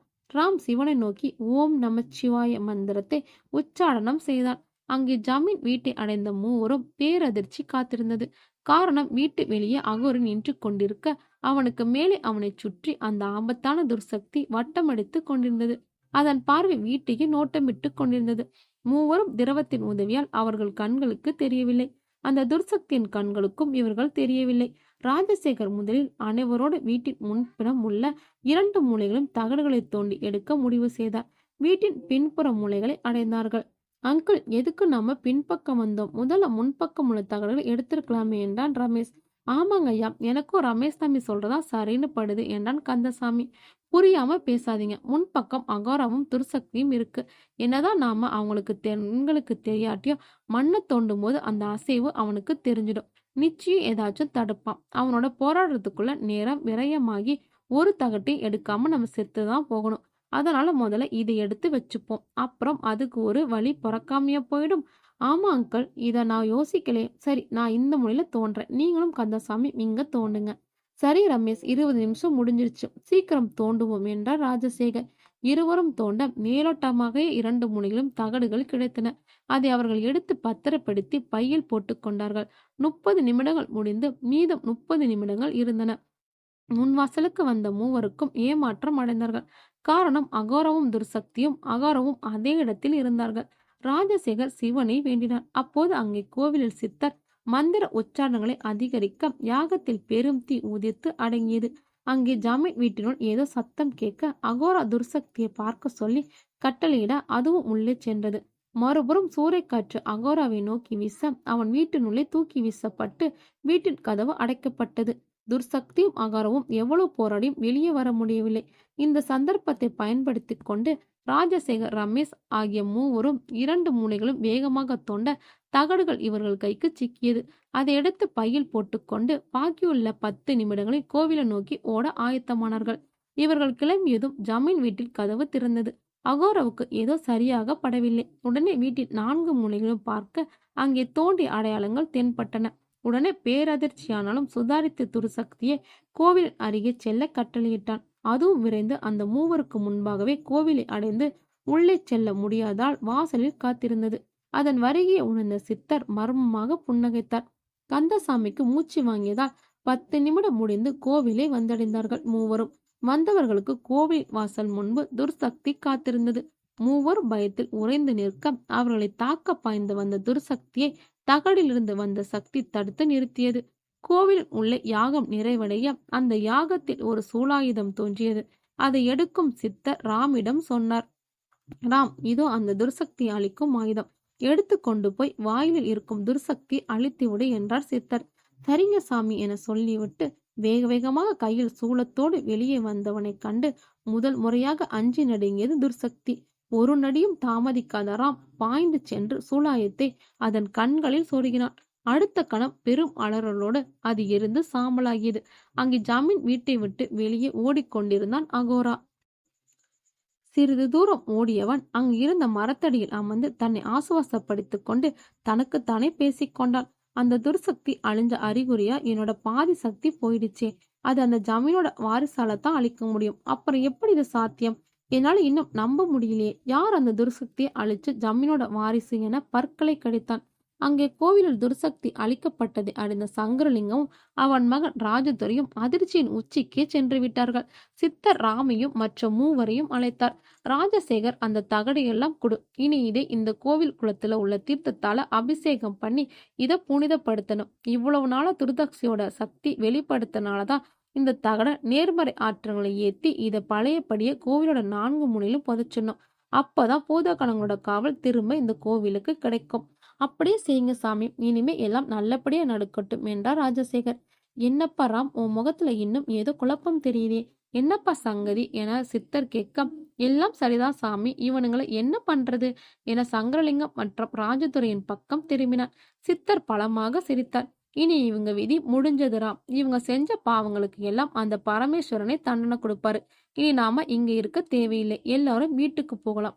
அதற்கு ரமேஷ், கந்தசாமி மற்றும் ராஜசேகர் குழப்பமாக பார்க்க அவர்களின் பார்வையின் குழப்பத்தை அறிந்த சித்தர் பேச ஆரம்பித்தார். அகோராவை நினைச்சுதானே தயங்குறீங்க? அவன் உங்க ஜமீன் வீட்டை விட்டு ஓடிட்டான். இனிமேல் ஆபத்து ராம் கையால அவனுக்கு தான். அனைவரும் சரிங்க சாமி என சொல்லிவிட்டு வீட்டிற்கு கிளம்பினார்கள். அவர்கள் கிளம்பியதும் சங்கரலிங்கம் மற்றும் ராஜதுரையின் பக்கம் திரும்பிய சித்தர் பேச ஆரம்பித்தார். அடே பாவிங்களா, நாளைய சூரிய அஸ்தமனத்துக்குள் நீங்க செய்த பாவங்களுக்கு தண்டனையாக உங்க உயிர் பிரியும். இது இந்த சித்தனின் வாக்கு, அந்த சிவனின் வாக்கு என சொல்லி முடிக்க இருவரும் மிரட்சியாய் பார்த்தார்கள். சித்தர் தகடுகளை கோவில் தீர்த்தத்தால் புனிதப்படுத்திவிட்டு சக்தி வாய்ந்த சிவ மந்திரங்களால் அதன் ஆற்றலை பெருக்கி அதை கோவிலின் 4 மூலைகளில் புதைத்துவிட்டு அதன் மேல் வில்வ செடிகளை நட்டுவிட்டார். அடுத்த கணமே பூதகணங்களின் காவல் அந்த கோவிலுக்கு வந்துவிட்டதே உணர்த்தார். பின்பு கோவிலின் அருகே சென்று மறைந்து போனார். அங்கே அகோரா பீதியில் தனக்குத்தானே பேசிக் கொண்டிருந்தான். இனி இங்க இருக்கக்கூடாது, இனியும் இங்கிருந்தா நமக்கு தான் ஆபத்து. அந்த ஜமீன் வாரிசு யாருன்னு இன்னும் தெரியல. அவன் நிச்சயம் நம்மளை கொன்னுடுவான். அதுவும் இல்லாம அந்த சித்தர் தகடுகளை புனிதப்படுத்தி கோவில் முனையில புதைச்சிருப்பான். இந்நேரம் கோவிலுக்கு பூதகணங்களோட காவலும் அதுக்கு கிடைச்சிருக்கும். எல்லாமே போச்சு. இனி இங்க இருக்கக்கூடாது. அந்த முட்டாள்களான சங்கரலிங்கமும் அவன் மக ராஜதுரையும் உதவக்கரைங்க. நாம நம்ம உயிரை காப்பாத்திக்கணும் என சொல்லிவிட்டு ஊர் எல்லையை நோக்கி ஓடினான். ஊர் எல்லையை தாண்ட நினைக்கும் போது பெரும் தீஜ்வாலை அவனை எல்லையை தாண்ட முடியாமல் தடுத்தது.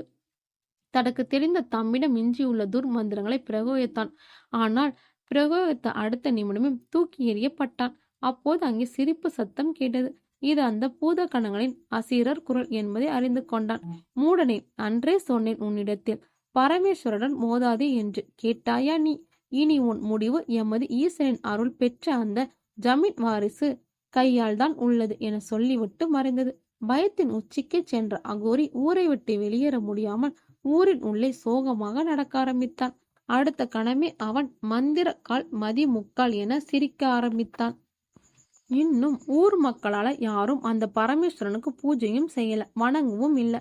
நாளை சூரிய அஸ்தமனத்துக்குள்ள ஊர் மக்கள் கோவிலுக்குள்ள வந்து வணங்கினாங்கன்னா இனி எப்பவும் அந்த கோவிலுக்கு பூதகணங்களோட சக்தி கிடைக்காது.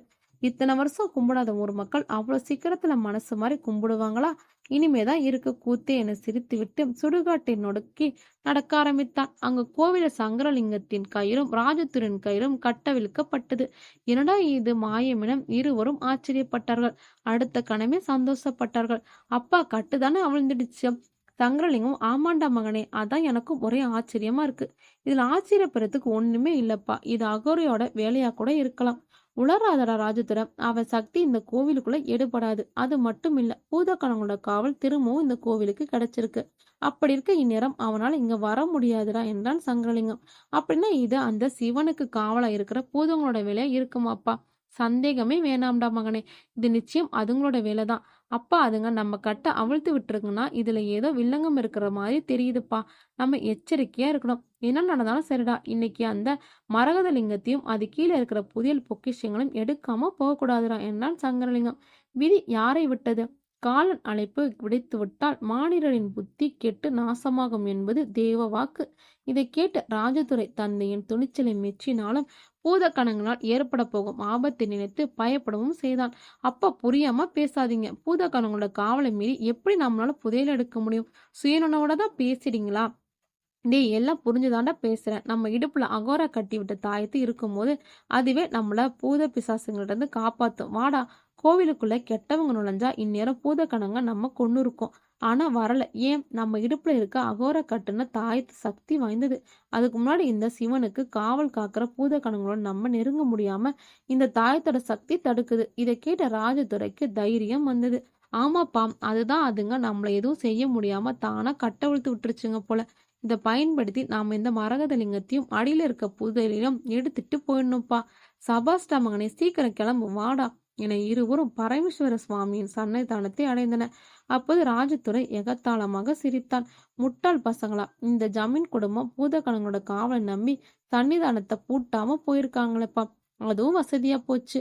பூட்டு இருந்தாலும் பூட்டை உடைச்சிருப்போம்ல, சீக்கிரம் தூக்கிட்டு போவோம் வாடா என சன்னிதானத்தின் படியில் கால் வைக்க அக்னி ஜுவாலை இவர்களை தூக்கி அடித்தது. உடனே இருவரும் சுதாரித்து இடுப்பில் இருந்த தாயத்தை பார்க்க அது தானாகவே அருந்து விழுந்து எரிந்து சாம்பலானது. சங்கரலிங்கும் ராஜதுரையும் பயத்தில் பேயறிந்தது போல் நின்றார்கள். அப்பா ஓடிடலாம்ப்பா. ஆமாண்டா மகனே, இங்கே ஏதோ சரியில்லை என சொல்லிவிட்டு ஓட நினைக்கும் போது அசிரர் குரல் கேட்டது. அடே பாவிங்களா, எல்லாம் எங்கள் விளையாட்டுதான். அதற்குள் உங்கள் கற்பனையும் துஷ்டன் அகோரனையும் பற்றி பெருமைகளையும் பலே பலே உங்கள் கட்டை அவிழ்த்தது நாங்கள்தான். சிவனின் பூதகணங்களாகிய எங்களின் சக்தியை கேவலம் அந்த துர்தேவதைகளை பூஜிக்கும் அகோருடன் முடுக்கி விட்டீங்களடா. இனி ஜமீன் வாரசாகிய ராஜாராமின் கையால் அவன் விதி முடிய போகிறது. உங்கள் விதி இங்கு முடிய போகிறது என அக்னி ஜுவாலை இவர்களை துரத்தியது. வேணாம், எங்களை விட்டுடு என்ற சங்கரலிங்கம், ஆமா எங்களை ஒன்றும் பண்ணிடாது என ராஜதுரையும் கத்த, எங்கள் பரமேஸ்வரனுக்கு அவரின் அருள் பெற்ற ஜமீன் குடும்பத்திற்கும் பாவம் செய்த உங்களை அழிப்பதே எங்கள் தலையாய கடமை. இருவரும் ஊர் எல்லை வரை ஓட போலீஸ் ஜிப் இவர்களை நோக்கி வருவதைக் கண்டு நிம்மதியடைந்தார்கள். உயிரை விடுவதற்கு பதிலாக போலீசில் சரணந்தி விடுவதே மேல் என்று தோன்றியது. ஆனால் விதியும் செய்த பாவம் சும்மா விடுமா? போலீஸ் இவர்களை கண்டு ஜீப்பிலிருந்து இறங்கும் போது அக்னி ஜுவாலை இரு பாம்புகளாக மாறி சங்கரலிங்கத்தையும் ராஜதுரையும் தீண்டியது. இருவரும் அடுத்த நொடியே துடிதுடித்து ஊர் எல்லையை தாண்டி உயிர் விட்டார்கள். போலீஸ் அவர்களின் சடலத்தை கொண்டு சென்றது. சித்தர் சொன்னது போல் சூரிய உதயத்திற்குள் அவர்கள் விதி முடிந்தது. இந்த ராம் முதல் ராஜசேகர், ரமேஷ், கந்தசாமி வரை தெரிந்து இறைவனின் தண்டையிலிருந்து யாராலும் தப்பிக்க முடியாது என்பதை உணர்ந்தார்கள். அங்கே சுடுகாட்டில் பூஜையில் இருந்த அகோரா பெரும் துர்யாகம் நடத்தி தனது இழந்த பாதி சக்தியை மீட்டெடுக்கும் முயற்சியில் இருந்தான். அப்போது அவனின் யாகத்தை தானாக அணைந்தது. உடனே அதிர்ந்து போனான் அகோரா. அங்கே அசிரரின் குரல் கேட்டது. முட்டாளே, கொடும் பாவியே, உன்னது சங்கரலிங்கம் ராஜதுரையும் இறந்து விட்டார்கள். இதை கேட்ட அகோரா அதிர்ந்து போனான். இனி உன் கதை அந்த ஜமீன் வாரிசான ராமின் கையால் முடிய போகிறது. இதை கேட்ட அகோரா அதிர்ச்சியின் உச்சத்திற்கே சென்றான். ஜமீன் வாரிசு ராமா? ஆமாண்டா மூடனே, இந்த சிவபூமியில நீ வாழ தகுதியற்றவன். அனைத்து பாவங்களும் பீடிக்கப்பட்ட நீ கொடும் சித்திரவதை அனுபவித்து இறப்பாய். இது அந்த சிவனின் வாக்கு என சொல்லிவிட்டு சத்தம் நின்றுவிட்டது. அகோரா கடும் அதிர்ச்சியிலும் தன்னை நம்பிய சங்கரலிங்கம் மற்றும் வம்சமே அழிந்ததை எண்ணி அவமானப்பட்டான். இது அவன் மந்திர தந்திர ஏவல் வித்தைகளுக்கு அசிங்கமென வெக்கினான். அகோராவும் ஜமீன் வாரிசு ராமா அந்த பரமேஸ்வரோட திருவிடையால என்கிட்டே காட்டானா, பார்த்துடுவோம் நானா அவனானு, மந்திரம் கால் மதி முக்கால் என சிரித்தான். அகோரா தன் மனதில் ஒரு திட்டத்தை தீட்டினான். அங்கே ராம், சித்தர், ராஜசேகர், ரமேஷ் மற்றும் கந்தசாமி ஆகியோர் தீவிர கலந்துரையாடலில் இருந்தார்கள். சாமி, ஒரு வழியா இந்த வீட்டுல இருந்து துஷ்சக்திய உங்க தயவாலும் அந்த பரமேஸ்வர் அருளாலையும் அழிஞ்சிருச்சு. அடுத்து நாம என்ன செய்ய போறோம் என்றான் ராஜசேகர். துஷ்ட சக்தியும் அழிஞ்சிச்சு. உன் வம்சத்தை அழிக்க நினைச்சவன் வம்சமே இல்லாம போச்சு. அடுத்ததா இன்னைக்கு சூரிய அஸ்தமனத்துக்குள்ள ஊர் மக்கள் இந்த பரமேஸ்வரனை மனசார வணங்கி பூஜை செய்யணும். அப்படி செஞ்சாதான் பூதகணங்களோட சக்தி அந்த கோவிலுக்கு பரிபூர்ணமா கிடைக்கும். இதை கேட்ட ராம் பேச ஆரம்பித்தான். சூரிய அஸ்தமனத்துக்குள்ள அது நடக்கலனா என்னாகும் சாமி? ராம் கேட்கும் கேள்வியை தாங்களும் கேட்க நினைக்கும் விதமாக ரமேஷும் கந்தசாமியும் அவர்களை கூர்ந்து கவனித்தார்கள். அதற்கு சித்தர் சிரித்தபடியே சொன்னார். அப்படி சூரிய அஸ்தமனத்துக்குள்ள ஊர் மக்களால பரமேஸ்வரனுக்கான பூஜை நடக்கலன்னா நீ நிரந்தரமா அந்த கோவிலுக்கு பூதங்களோட சக்தி திரும்ப என்னைக்குமே இருக்காது. இதை கேட்ட அனைவரும் அதிர்ச்சியானார்கள். ராஜசேகர் மட்டும் சித்திரை கேள்விக்குறியோட பார்த்தார். என்ன ராஜசேகர், ஒரே புரியாத புதிரா இருக்கா? ஆமாங்க சாமி, அதான் தகடுகளை புனிதப்படுத்தி கோவிலோட 4 மூலையும் பதிச்சிட்டோமே. அப்புறம் என்ன சாமி இது புது பிரச்சனையா இருக்கு? ரமேஷும் தன் பங்குக்கு கேள்வியை கேட்டான்.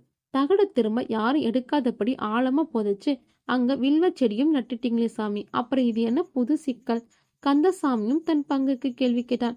சாமி, உங்களுக்கு தெரியாது ஒண்ணுமில்லை, இருந்தாலும் கொஞ்சம் புரியுற மாதிரி விளக்கமா சொல்லுங்களேன். ராம் மட்டும் சித்தர் ஏதோ அர்த்தங்களோடு தான் சொல்ல வருகிறார் என்பதை புரிந்து கொண்டான். உங்க எல்லாரோட கேள்விக்கு பதில் இதுதான். ஊர் மக்களுக்கு அந்த பரமேஸ்வரன் கொடுக்கிற கடைசி வாய்ப்பு இது. ஊருக்கே குலதெய்வமான பரமேஸ்வரன் ஊர் மக்களை நம்பாம விட்டுட்டு போனதால திரும்பவும் அவங்களுக்கு கடைசி வாய்ப்பை கொடுக்கிற விதமா தான் அந்த பரமேஸ்வரன் இப்படி ஒரு சோதனைய உங்க ஜமீன் குடும்பத்துக்கும் இந்த ஊருக்கும் வச்சிருக்கான். இது எல்லாம் அவன் செயல். அது மட்டும் இல்ல, குலதெய்வத்தை மறந்துட்டு இந்த ஊரை விட்டு போனவங்களும் சரி, அவங்க குடும்பமும் சரி நல்லபடியா இல்ல. அவங்களெல்லாம் பக்கத்து ஊர்ல படாத பாடு படுறாங்க. அவங்கள திரும்பி வந்து ஒரு வாட்டி மனமுருகி அவரை கும்பிட்டா போதும், அவங்க கஷ்டமெல்லாம் தீர்ந்துடும். இதை கேட்ட ராஜசேகர் உடனே ஊர் மக்களை வரவழைக்க ஏற்பாடுகளை சேர்த்தார். அவருடைய செல்வாக்கால் அதை சுலபமாக செய்ய முடிந்தது. நடந்ததெல்லாம் எடுத்து கூறி ஜமீன் வீட்டின் மாடி அறை திறக்கப்பட்டதையும் சங்கரலிங்கமும் அவன் மகனும் இறந்ததையும் தெரிவித்ததால் ஊர் மக்களுக்கு நம்பிக்கை பிறந்தது. அவர்களும் தங்கள் குலதெய்வமான பரமேஸ்வரனை மனமுருகி ஏற்றுக்கொள்ள புறப்பட்டார்கள். சரியாக அவர்கள் வரும் வண்டியை ஊர் எல்லையில் அகோரா மடக்கினான். அவனையும் அவன் தோற்றத்தையும் கண்ட ஊர் மக்கள் அஞ்சி நடுங்கினார்கள். இருப்பினும் ஜமீன்தார் ராஜசேகர் மற்றும் அவரின் ஆட்கள் இருந்த தைரியத்தால் அந்த லாரியில் இருந்த மக்கள் அமைதி காத்தனர். அகோராவை எதிர்பார்க்காத ராஜசேகர் சற்று அதிர்ச்சியானாலும் வண்டி அவன் மேல் ஏற்றி அடிச்சு தூக்கும்படி கட்டளையிட்டார். அதே போல் செய்ய முயற்சித்து வண்டி 1 இன்ச் கூட நகரவில்லை. காரணம் அகோராவின் மந்திர உச்சாடனம். இதை பொறுக்க முடியாத ராஜசேகர் தனது ஜீப்பிலிருந்து தன் ஆட்களோடு இறங்கினான். இதோ பாருடா, மரியாதையா வழிய விட்டுடு, இல்லாட்டி உங்க அப்பன் எப்படி எங்க அப்பன் கையால அடிபட்டு செத்தானோ அதே மாதிரி நீயும் அடிபட்டு செத்திடுவ என கர்ச்சித்தார். இதை கேட்டு பலமாக சிரித்தான் அகோரா. என்னடா, இன்னும் உன் ஜமீன் திமிரு அடங்கலையா? உன் பொண்டாட்டியும் புள்ளியும் இழந்து நடப்பினமா இருந்தவன் இப்போ உன் மூத்த மகன் வந்த உடனே ஆட்டம் போடுறியா என ஆக்ரோஷமாக கத்தினான். உடனே ராஜசேகர் தன் ஆட்களை வைத்து இவனை அப்புறப்படுத்த நினைத்தார். சிங்கா, ரங்கா, முத்து, மணி, இனி இவனை விட்டு வைக்க கூடாது, இந்த நாயை அடிச்சு சாவடிங்கடா என ராஜசேகர் தன் ஆட்களுக்கு கட்டளையிட்டார். சரிங்கய்யா என அவர்கள் சொல்லி ஜமீன் ஆட்கள் கையில் தடியோடு அகோராவை நோக்கி வந்த அடுத்த நொடியே அவர்களை சாய்க்கும் விதமாக அவர்கள் மேல் தன் மந்திரத்தை பிரயோகித்தான். உடனே அவர்களுக்கு கை கால்கள் இழுத்து கொண்டது. இதை கண்ட ஊர் மக்கள் முதல் ராஜசேகர் வரை அனைவரும் அதிர்ந்து போனார்கள். அகோராவை பலமாக சிரித்தான். என்னை மீறி இந்த எல்லையை தாண்டி பாருங்கடா என கர்ச்சித்தான். காலடி எடுத்து வைக்க நெருப்பு அவரை தடித்தது. இதை கண்ட ஊர் மக்கள் ஊர்கோவிலின் கோபுரத்தை நோக்கி பரமேஸ்வரா எங்களை காப்பாத்து என குழந்தைகள் தாயிடம் அடைக்கலம் தேடுவதை போல் அபய குரல் எழுப்ப ராஜசேகரும் கோபுரத்தை நோக்கி வணங்கினான்.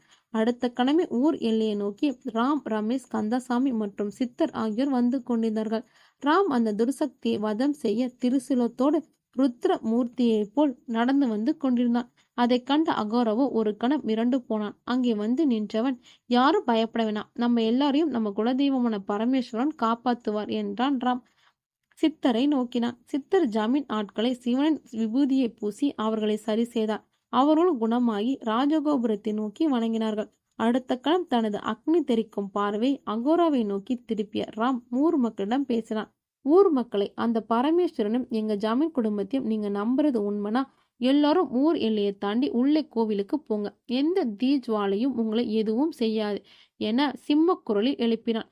அவன் சொல்லுக்கு கட்டுப்பட்டது போல் ஊர் மக்கள் ஊர் எல்லையை தாண்ட அகோரா துர்மந்திரங்களை உச்சரிக்க தொடங்கினான். அப்போது ராம் தன் கையில் இருக்கும் திருசூலத்தை அகோராவை நோக்கி நீட்டினான். அடுத்த கணம் அகோராவினால் மந்திரம் சொல்ல முடியவில்லை. ஸ்தம்பித்து போனான் அகோரா. அவன் அங்கு அதிர்ச்சியில் இருக்க அனைவரும் கோவிலுக்குள் சென்று ஊர் மக்கள் அனைவரும் பரமேஸ்வரனை வணங்கி பூஜையில் கலந்து கொண்டனர். அவர்களின் பக்தியை மெச்சிய ஈசன் அக்கோவிலுக்குள் பூத கணங்களின் சக்தியை நிரந்தரமாக பரவ செய்தார். அந்த அதிர்வலையை அனைவரும் உணர்ந்தார்கள். ராஜசேகர், ரமேஷ், ராம் மற்றும் கந்தசாமி ஆகியோரும் மகிழ்ச்சி அடைந்தார்கள். அங்கே அகோரா ஊர் எல்லையை தாண்ட முடியாமலும் ஊர் மக்களை எதிர்க்க முடியாமலும் தவித்துக் கொண்டிருந்தான். அப்போது அங்கே மூடனை, அடுத்தது உன்னுடைய வதம் நிகழும் நாள் வந்துவிட்டது, கோரமான முடிவை நோக்கி காத்திரு என அசிரீர் ஒலித்துவிட்டு மறைந்தது. இதனால் ஆத்திரமடைந்த அகோரா அடுத்த கணமே தனது கடைசி அஸ்திரத்தை எண்ணி சிரித்தான். இனி கோவிலில் உள்ள அந்த மரகத லிங்கத்தை என்னால் இப்போது அடைய முடியாது. ஆனால் எனது கடைசி அஸ்திரம் நாகாஸ்திரம். இதில் ஜமீன் குடும்பம் நாசமாவது உறுதி. அதன் பின்பு எனக்கு இடையூறாக யாரும் இருக்க மாட்டார்கள். பிறகு பூதகணங்களை எப்படி அடக்குவது, எப்படி லிங்கத்தை கைப்பற்றுவது என்பதை நிதானமாக யோசிக்கிறேன் என மந்திரக்கால் மதி முக்கால் என சிரித்தான் அகோரா. மறுநாள் காலை ஊர்கோவிலில் ராம், ரமேஷ், ராஜசேகர் ஆகியோர் சித்தரோடு ஒரு முக்கியமான விஷயத்தை பேசிக் கொண்டிருந்தார்கள். சாமி, ஒரு வழியா ஊரும் ஊர் மக்களும் நிம்மதியா இருக்காங்க. பழையபடி பரமேஸ்வரனுக்கு 6 கால பூஜைகள் நடக்க ஆரம்பிச்சிருச்சு. இப்போ கடைசியா ஒன்னே ஒண்ணுதான் பாக்கி இருக்கு என்றான் ராம் கண்கள் சிவக்க. ஓம் நமச்சிவாய ராம். அமைதியா இருப்பா. உன் கோபம் ஞாபகமானதான், நான் இல்லைன்னு சொல்லல. ஆனா அதுக்கு முந்தி அந்த அகோராவோட உயிர் ரகசியத்தை தெரிஞ்சுக்க வேண்டிய நேரமும் வந்துடுச்சு. நான் அதை உனக்கு சொல்ல வேண்டிய நேரமும் வந்துடுச்சு என அகோராவின் உயிர் ரகசியத்தை சொல்ல முன் வந்தான். அதை ஆவலாய் கேட்கும் விதமாக ராஜசேகர் மற்றும் ரமேஷ் கூர்ந்து கவனித்தார்கள். அகோராவோட உயிர் ரகசியமா என ரமேஷ் கேட்க, அப்போ அவனை என் மகனால சாதாரணமா சாகடிக்க முடியாதா சாமி என்றான் ராஜசேகர். ஆமாம் ராஜசேகர், அவன் உங்களை அழிக்க கடைசி ஆயுதமாம் துர்நாகங்களை ஏவி விடுற முயற்சியில இறங்கியிருக்கான். இதை கேட்ட ராஜசேகர், ரமேஷும் அதிர்ந்தார்கள். இவன் அடங்கவே மாட்டானா? எப்படிடா அடங்குவான்? கடைசி முயற்சியா இதுல இறங்கியிருக்கான். ஆனா அவன் எண்ணம் பலிக்காது என்றான் ராம். இதை கேட்ட ராஜசேகர் சித்தரிடம் தனது ஐயத்தை எழுப்பினார். சாமி, இப்போதான் என் மகன் என்கிட்ட வந்து சேர்ந்தான், அதுக்குள்ள என் வம்சத்தை அழிக்க பாக்குறானே என கவலைப்பட்டார். அதற்கு சித்தர் அவரை தேற்றினார். ராஜசேகர், இன்னைக்கு ராத்திரியோட உன்னையும் உன் வம்சத்தையும் பிடிச்ச கஷ்டமெல்லாம் தீரப்போகுதுப்பா. நாளைய சூரிய உதயம் உங்களுக்குள் வாழ்க்கையில பிரகாசமான எதிர்காலத்தை கொடுக்க போகுது. நல்லது சாமி. அப்போ அவன் ஏன் இந்த மாதிரி அது அவ்வளோ மோசமான விஷயமா பண்றான் என ராஜசேகர் கேட்க, ஆமா ராஜசேகர், பொதுவாகவே தெற்கு திசையில எந்த ஒரு நல்லதும் செய்ய மாட்டாங்க. நீங்க கூட கேள்விப்பட்டிருப்பீங்க, தெற்குல தீபம் கூட ஏத்த மாட்டாங்க. அப்படி இருக்க உங்க ஊர் தெற்கு திசையில உள்ள புத்துல எந்த கோவில் நாகமும் குடியிருக்காது. ஆக அந்த துர்நாகங்களை வசியப்படுத்தி நீங்க உபயோகிச்சா ஏதாச்சும், இல்லாட்டி உங்க சம்பந்தப்பட்ட ஏதாச்சும் வச்சு உங்க மேல அந்த துர்நாகங்களை ஏவி விடுவான். ஆக அதை நீங்க முறியெடுக்கணும்னா அகோராவோட மரண ரகசியம் உங்களுக்கு தெரியணும். இதுவரை அனைத்தையும் பொறுமையா கேட்டுக்கொண்டிருந்தாராம். இப்போது ஆர்வமாய் கேட்க ஆரம்பித்தான். சாமி, சொல்லுங்க சாமி, அவனோட மரண ரகசியம் என்ன? அவனோட மரண ரகசியம் அவன் உடம்போடு ஒட்டிக்கிட்டு இருக்க அதுக்குள்ளதான் அவன் உயிர் இருக்கும் என புதிராய் சொல்ல, இதை கேட்ட ராம் தீவிரமாக யோசிக்க ஆரம்பித்தான். சித்தர் சொன்ன புதிரை நன்கு யோசித்த பின்பு ராம் ஒரு முடிவுக்கு வந்தான். இது ராமின் முகபாவனங்கள் மூலம் அறிந்த சித்தர் ராமையும் ரமேஷையும் தனியாக அழைத்துச் சென்றார். ரமேஷ், இந்த விஷயத்துல உன் நண்பனுக்கு உன்னுடைய உதவி தேவைப்படும். என் நண்பனுக்காக நான் எது வேணாலும் செய்வேன் சாமி. இதை கேட்ட ராம் பெருமைப்பட்டான். ராமிடம் சில பொருட்களை கொடுத்த சித்தர் சில அறிவுரைகளையும் வழங்கினார். எச்சரிக்கையா இருக்கணும் ராம். நான் சொன்ன விஷயங்கள் எல்லாம் ஞாபகம் இருக்கட்டும்.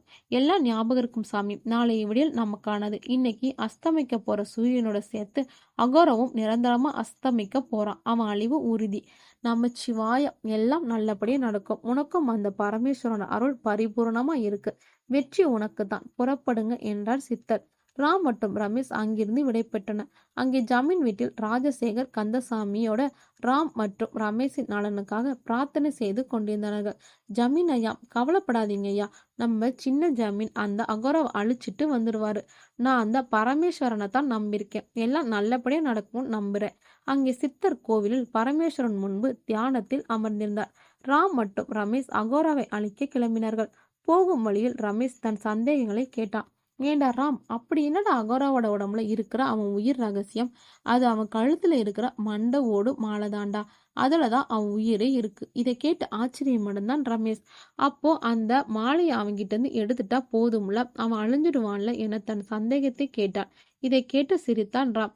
ஏண்டா இவ்வளோ காலம் பூத கணங்களை அடக்கி அதிபயங்கர துர்சக்தியை உருவாக்கி இந்த ஊரையும் எங்க ஜமீன் குடும்பத்தையும் அலற வச்சவன் அவ்வளோ சாதாரணமா அவன் உயிரை வெறும் மண்ட ஓட்டை அபகரிக்கிறதால இறந்துடுற மாதிரி வச்சிருப்பானா?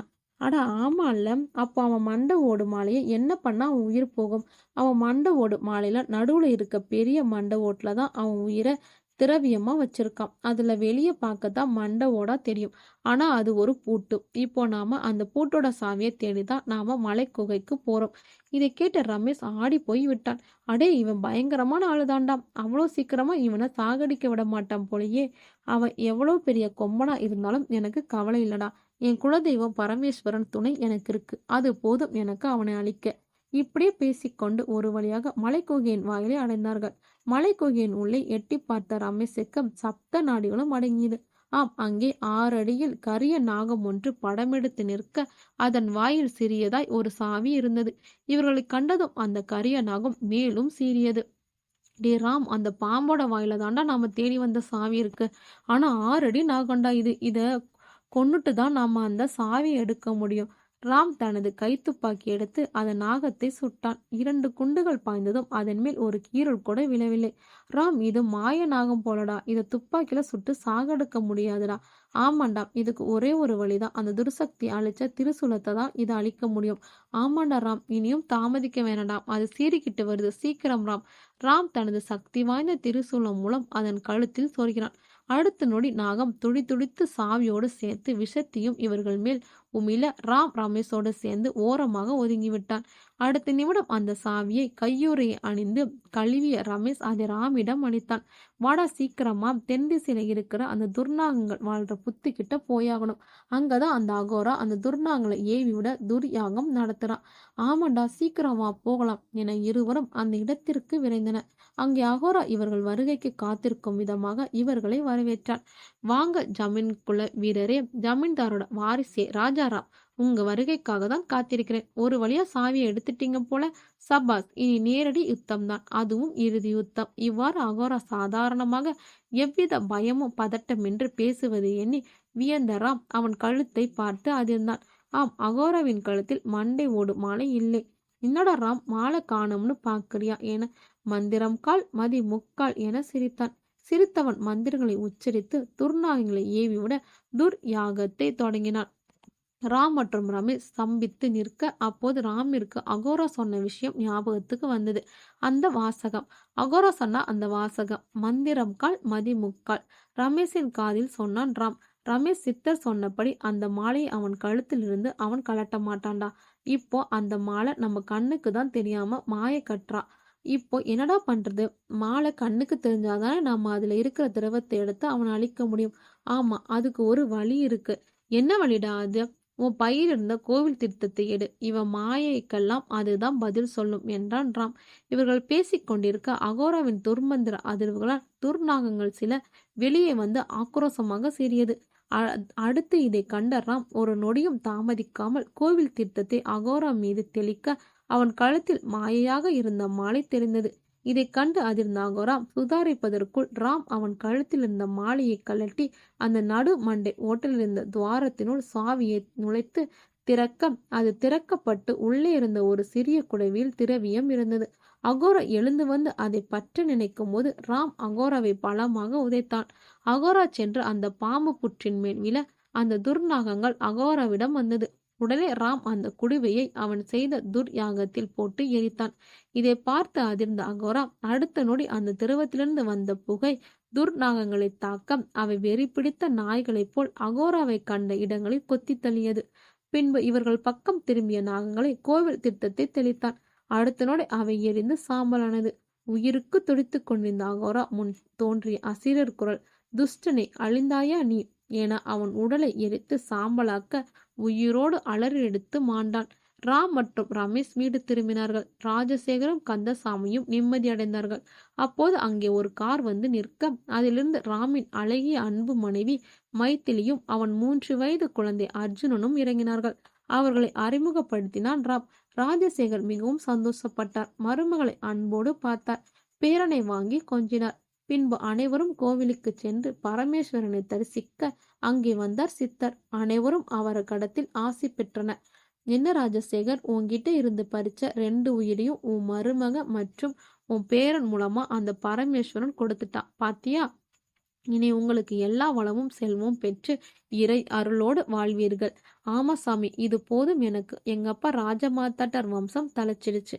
இனி எல்லாம் நன்மையாவே நடக்கும். எல்லாம் உங்க வழிகாட்டுதல்னாலதான் சாமி. நாம் எல்லாம் கருவிராம். அந்த பரமேஸ்வரன் தான் நம்மை இயக்குறவன். அனைவரும் வீடு திரும்பினர். ஜமீன் குடும்பம் சந்தோஷமாக வாழ்ந்தார்கள். சித்தர் இரவு கோவினுள் சென்று பரமேஸ்வரனை அழைத்தார். பரமேஸ்வரன், போதும் நந்தி, உன் சுயரூபத்துக்கு வா. உன் சித்தர்விடம் இனி தேவையில்லை. பரமேஸ்வரா, தாம் எம் கிட்ட பணியை செய்து முடித்தோம். தமது அருளால் ஜமீன் குடும்பம் காக்கப்பட்டது. துஷ்டன் அழிந்தான். பரமேஸ்வரன், ஆம் நந்தி, இனி இந்த ஊரையும் ஜமீன் குடும்பத்தையும் யாம் காத்து நிற்போம். எனது அருள் பெற்ற ராம் அவன் மனைவி மற்றும் மகனோடு பல்லாண்டு காலம் சிறப்பாய் வாழ்வான். நல்லது ஐயனே, மக்களுக்கு தாங்கள் ஏதேனும் சொல்ல விரும்புகிறீர்களா என்றது நந்தி. ஆம், இக்கதையை அநியாயம் செய்பவர்களுக்கு ஒரு பாடமாக அமையட்டும். பிறரை அழிக்க நினைப்பவர்கள், பிறர் சொத்துக்கு ஆசைப்படுபவர்கள், அகோரா போன்ற துஷ்டர்கள் மூலம் எமது பக்தர்களை, அப்பாவி மக்களையும் இம்சிப்பவர்களை நிச்சயம் தண்டனை உண்டு. நல்லது ஐயனே. ஓம் நமச்சிவாய என்றது நந்தி. நன்றி. இந்த ஸ்டோரி பிடிச்சிருந்தா லைக் பண்ணுங்க. இதே மாதிரி டிஃப்ரெண்டான ஸ்டோரி பார்க்கணும்னா நம்ம வாய்ஸ் ஆப் கேலக்ஸியை சப்ஸ்கிரைப் பண்ணி ஃபாலோ பண்ணுங்க. பாய்.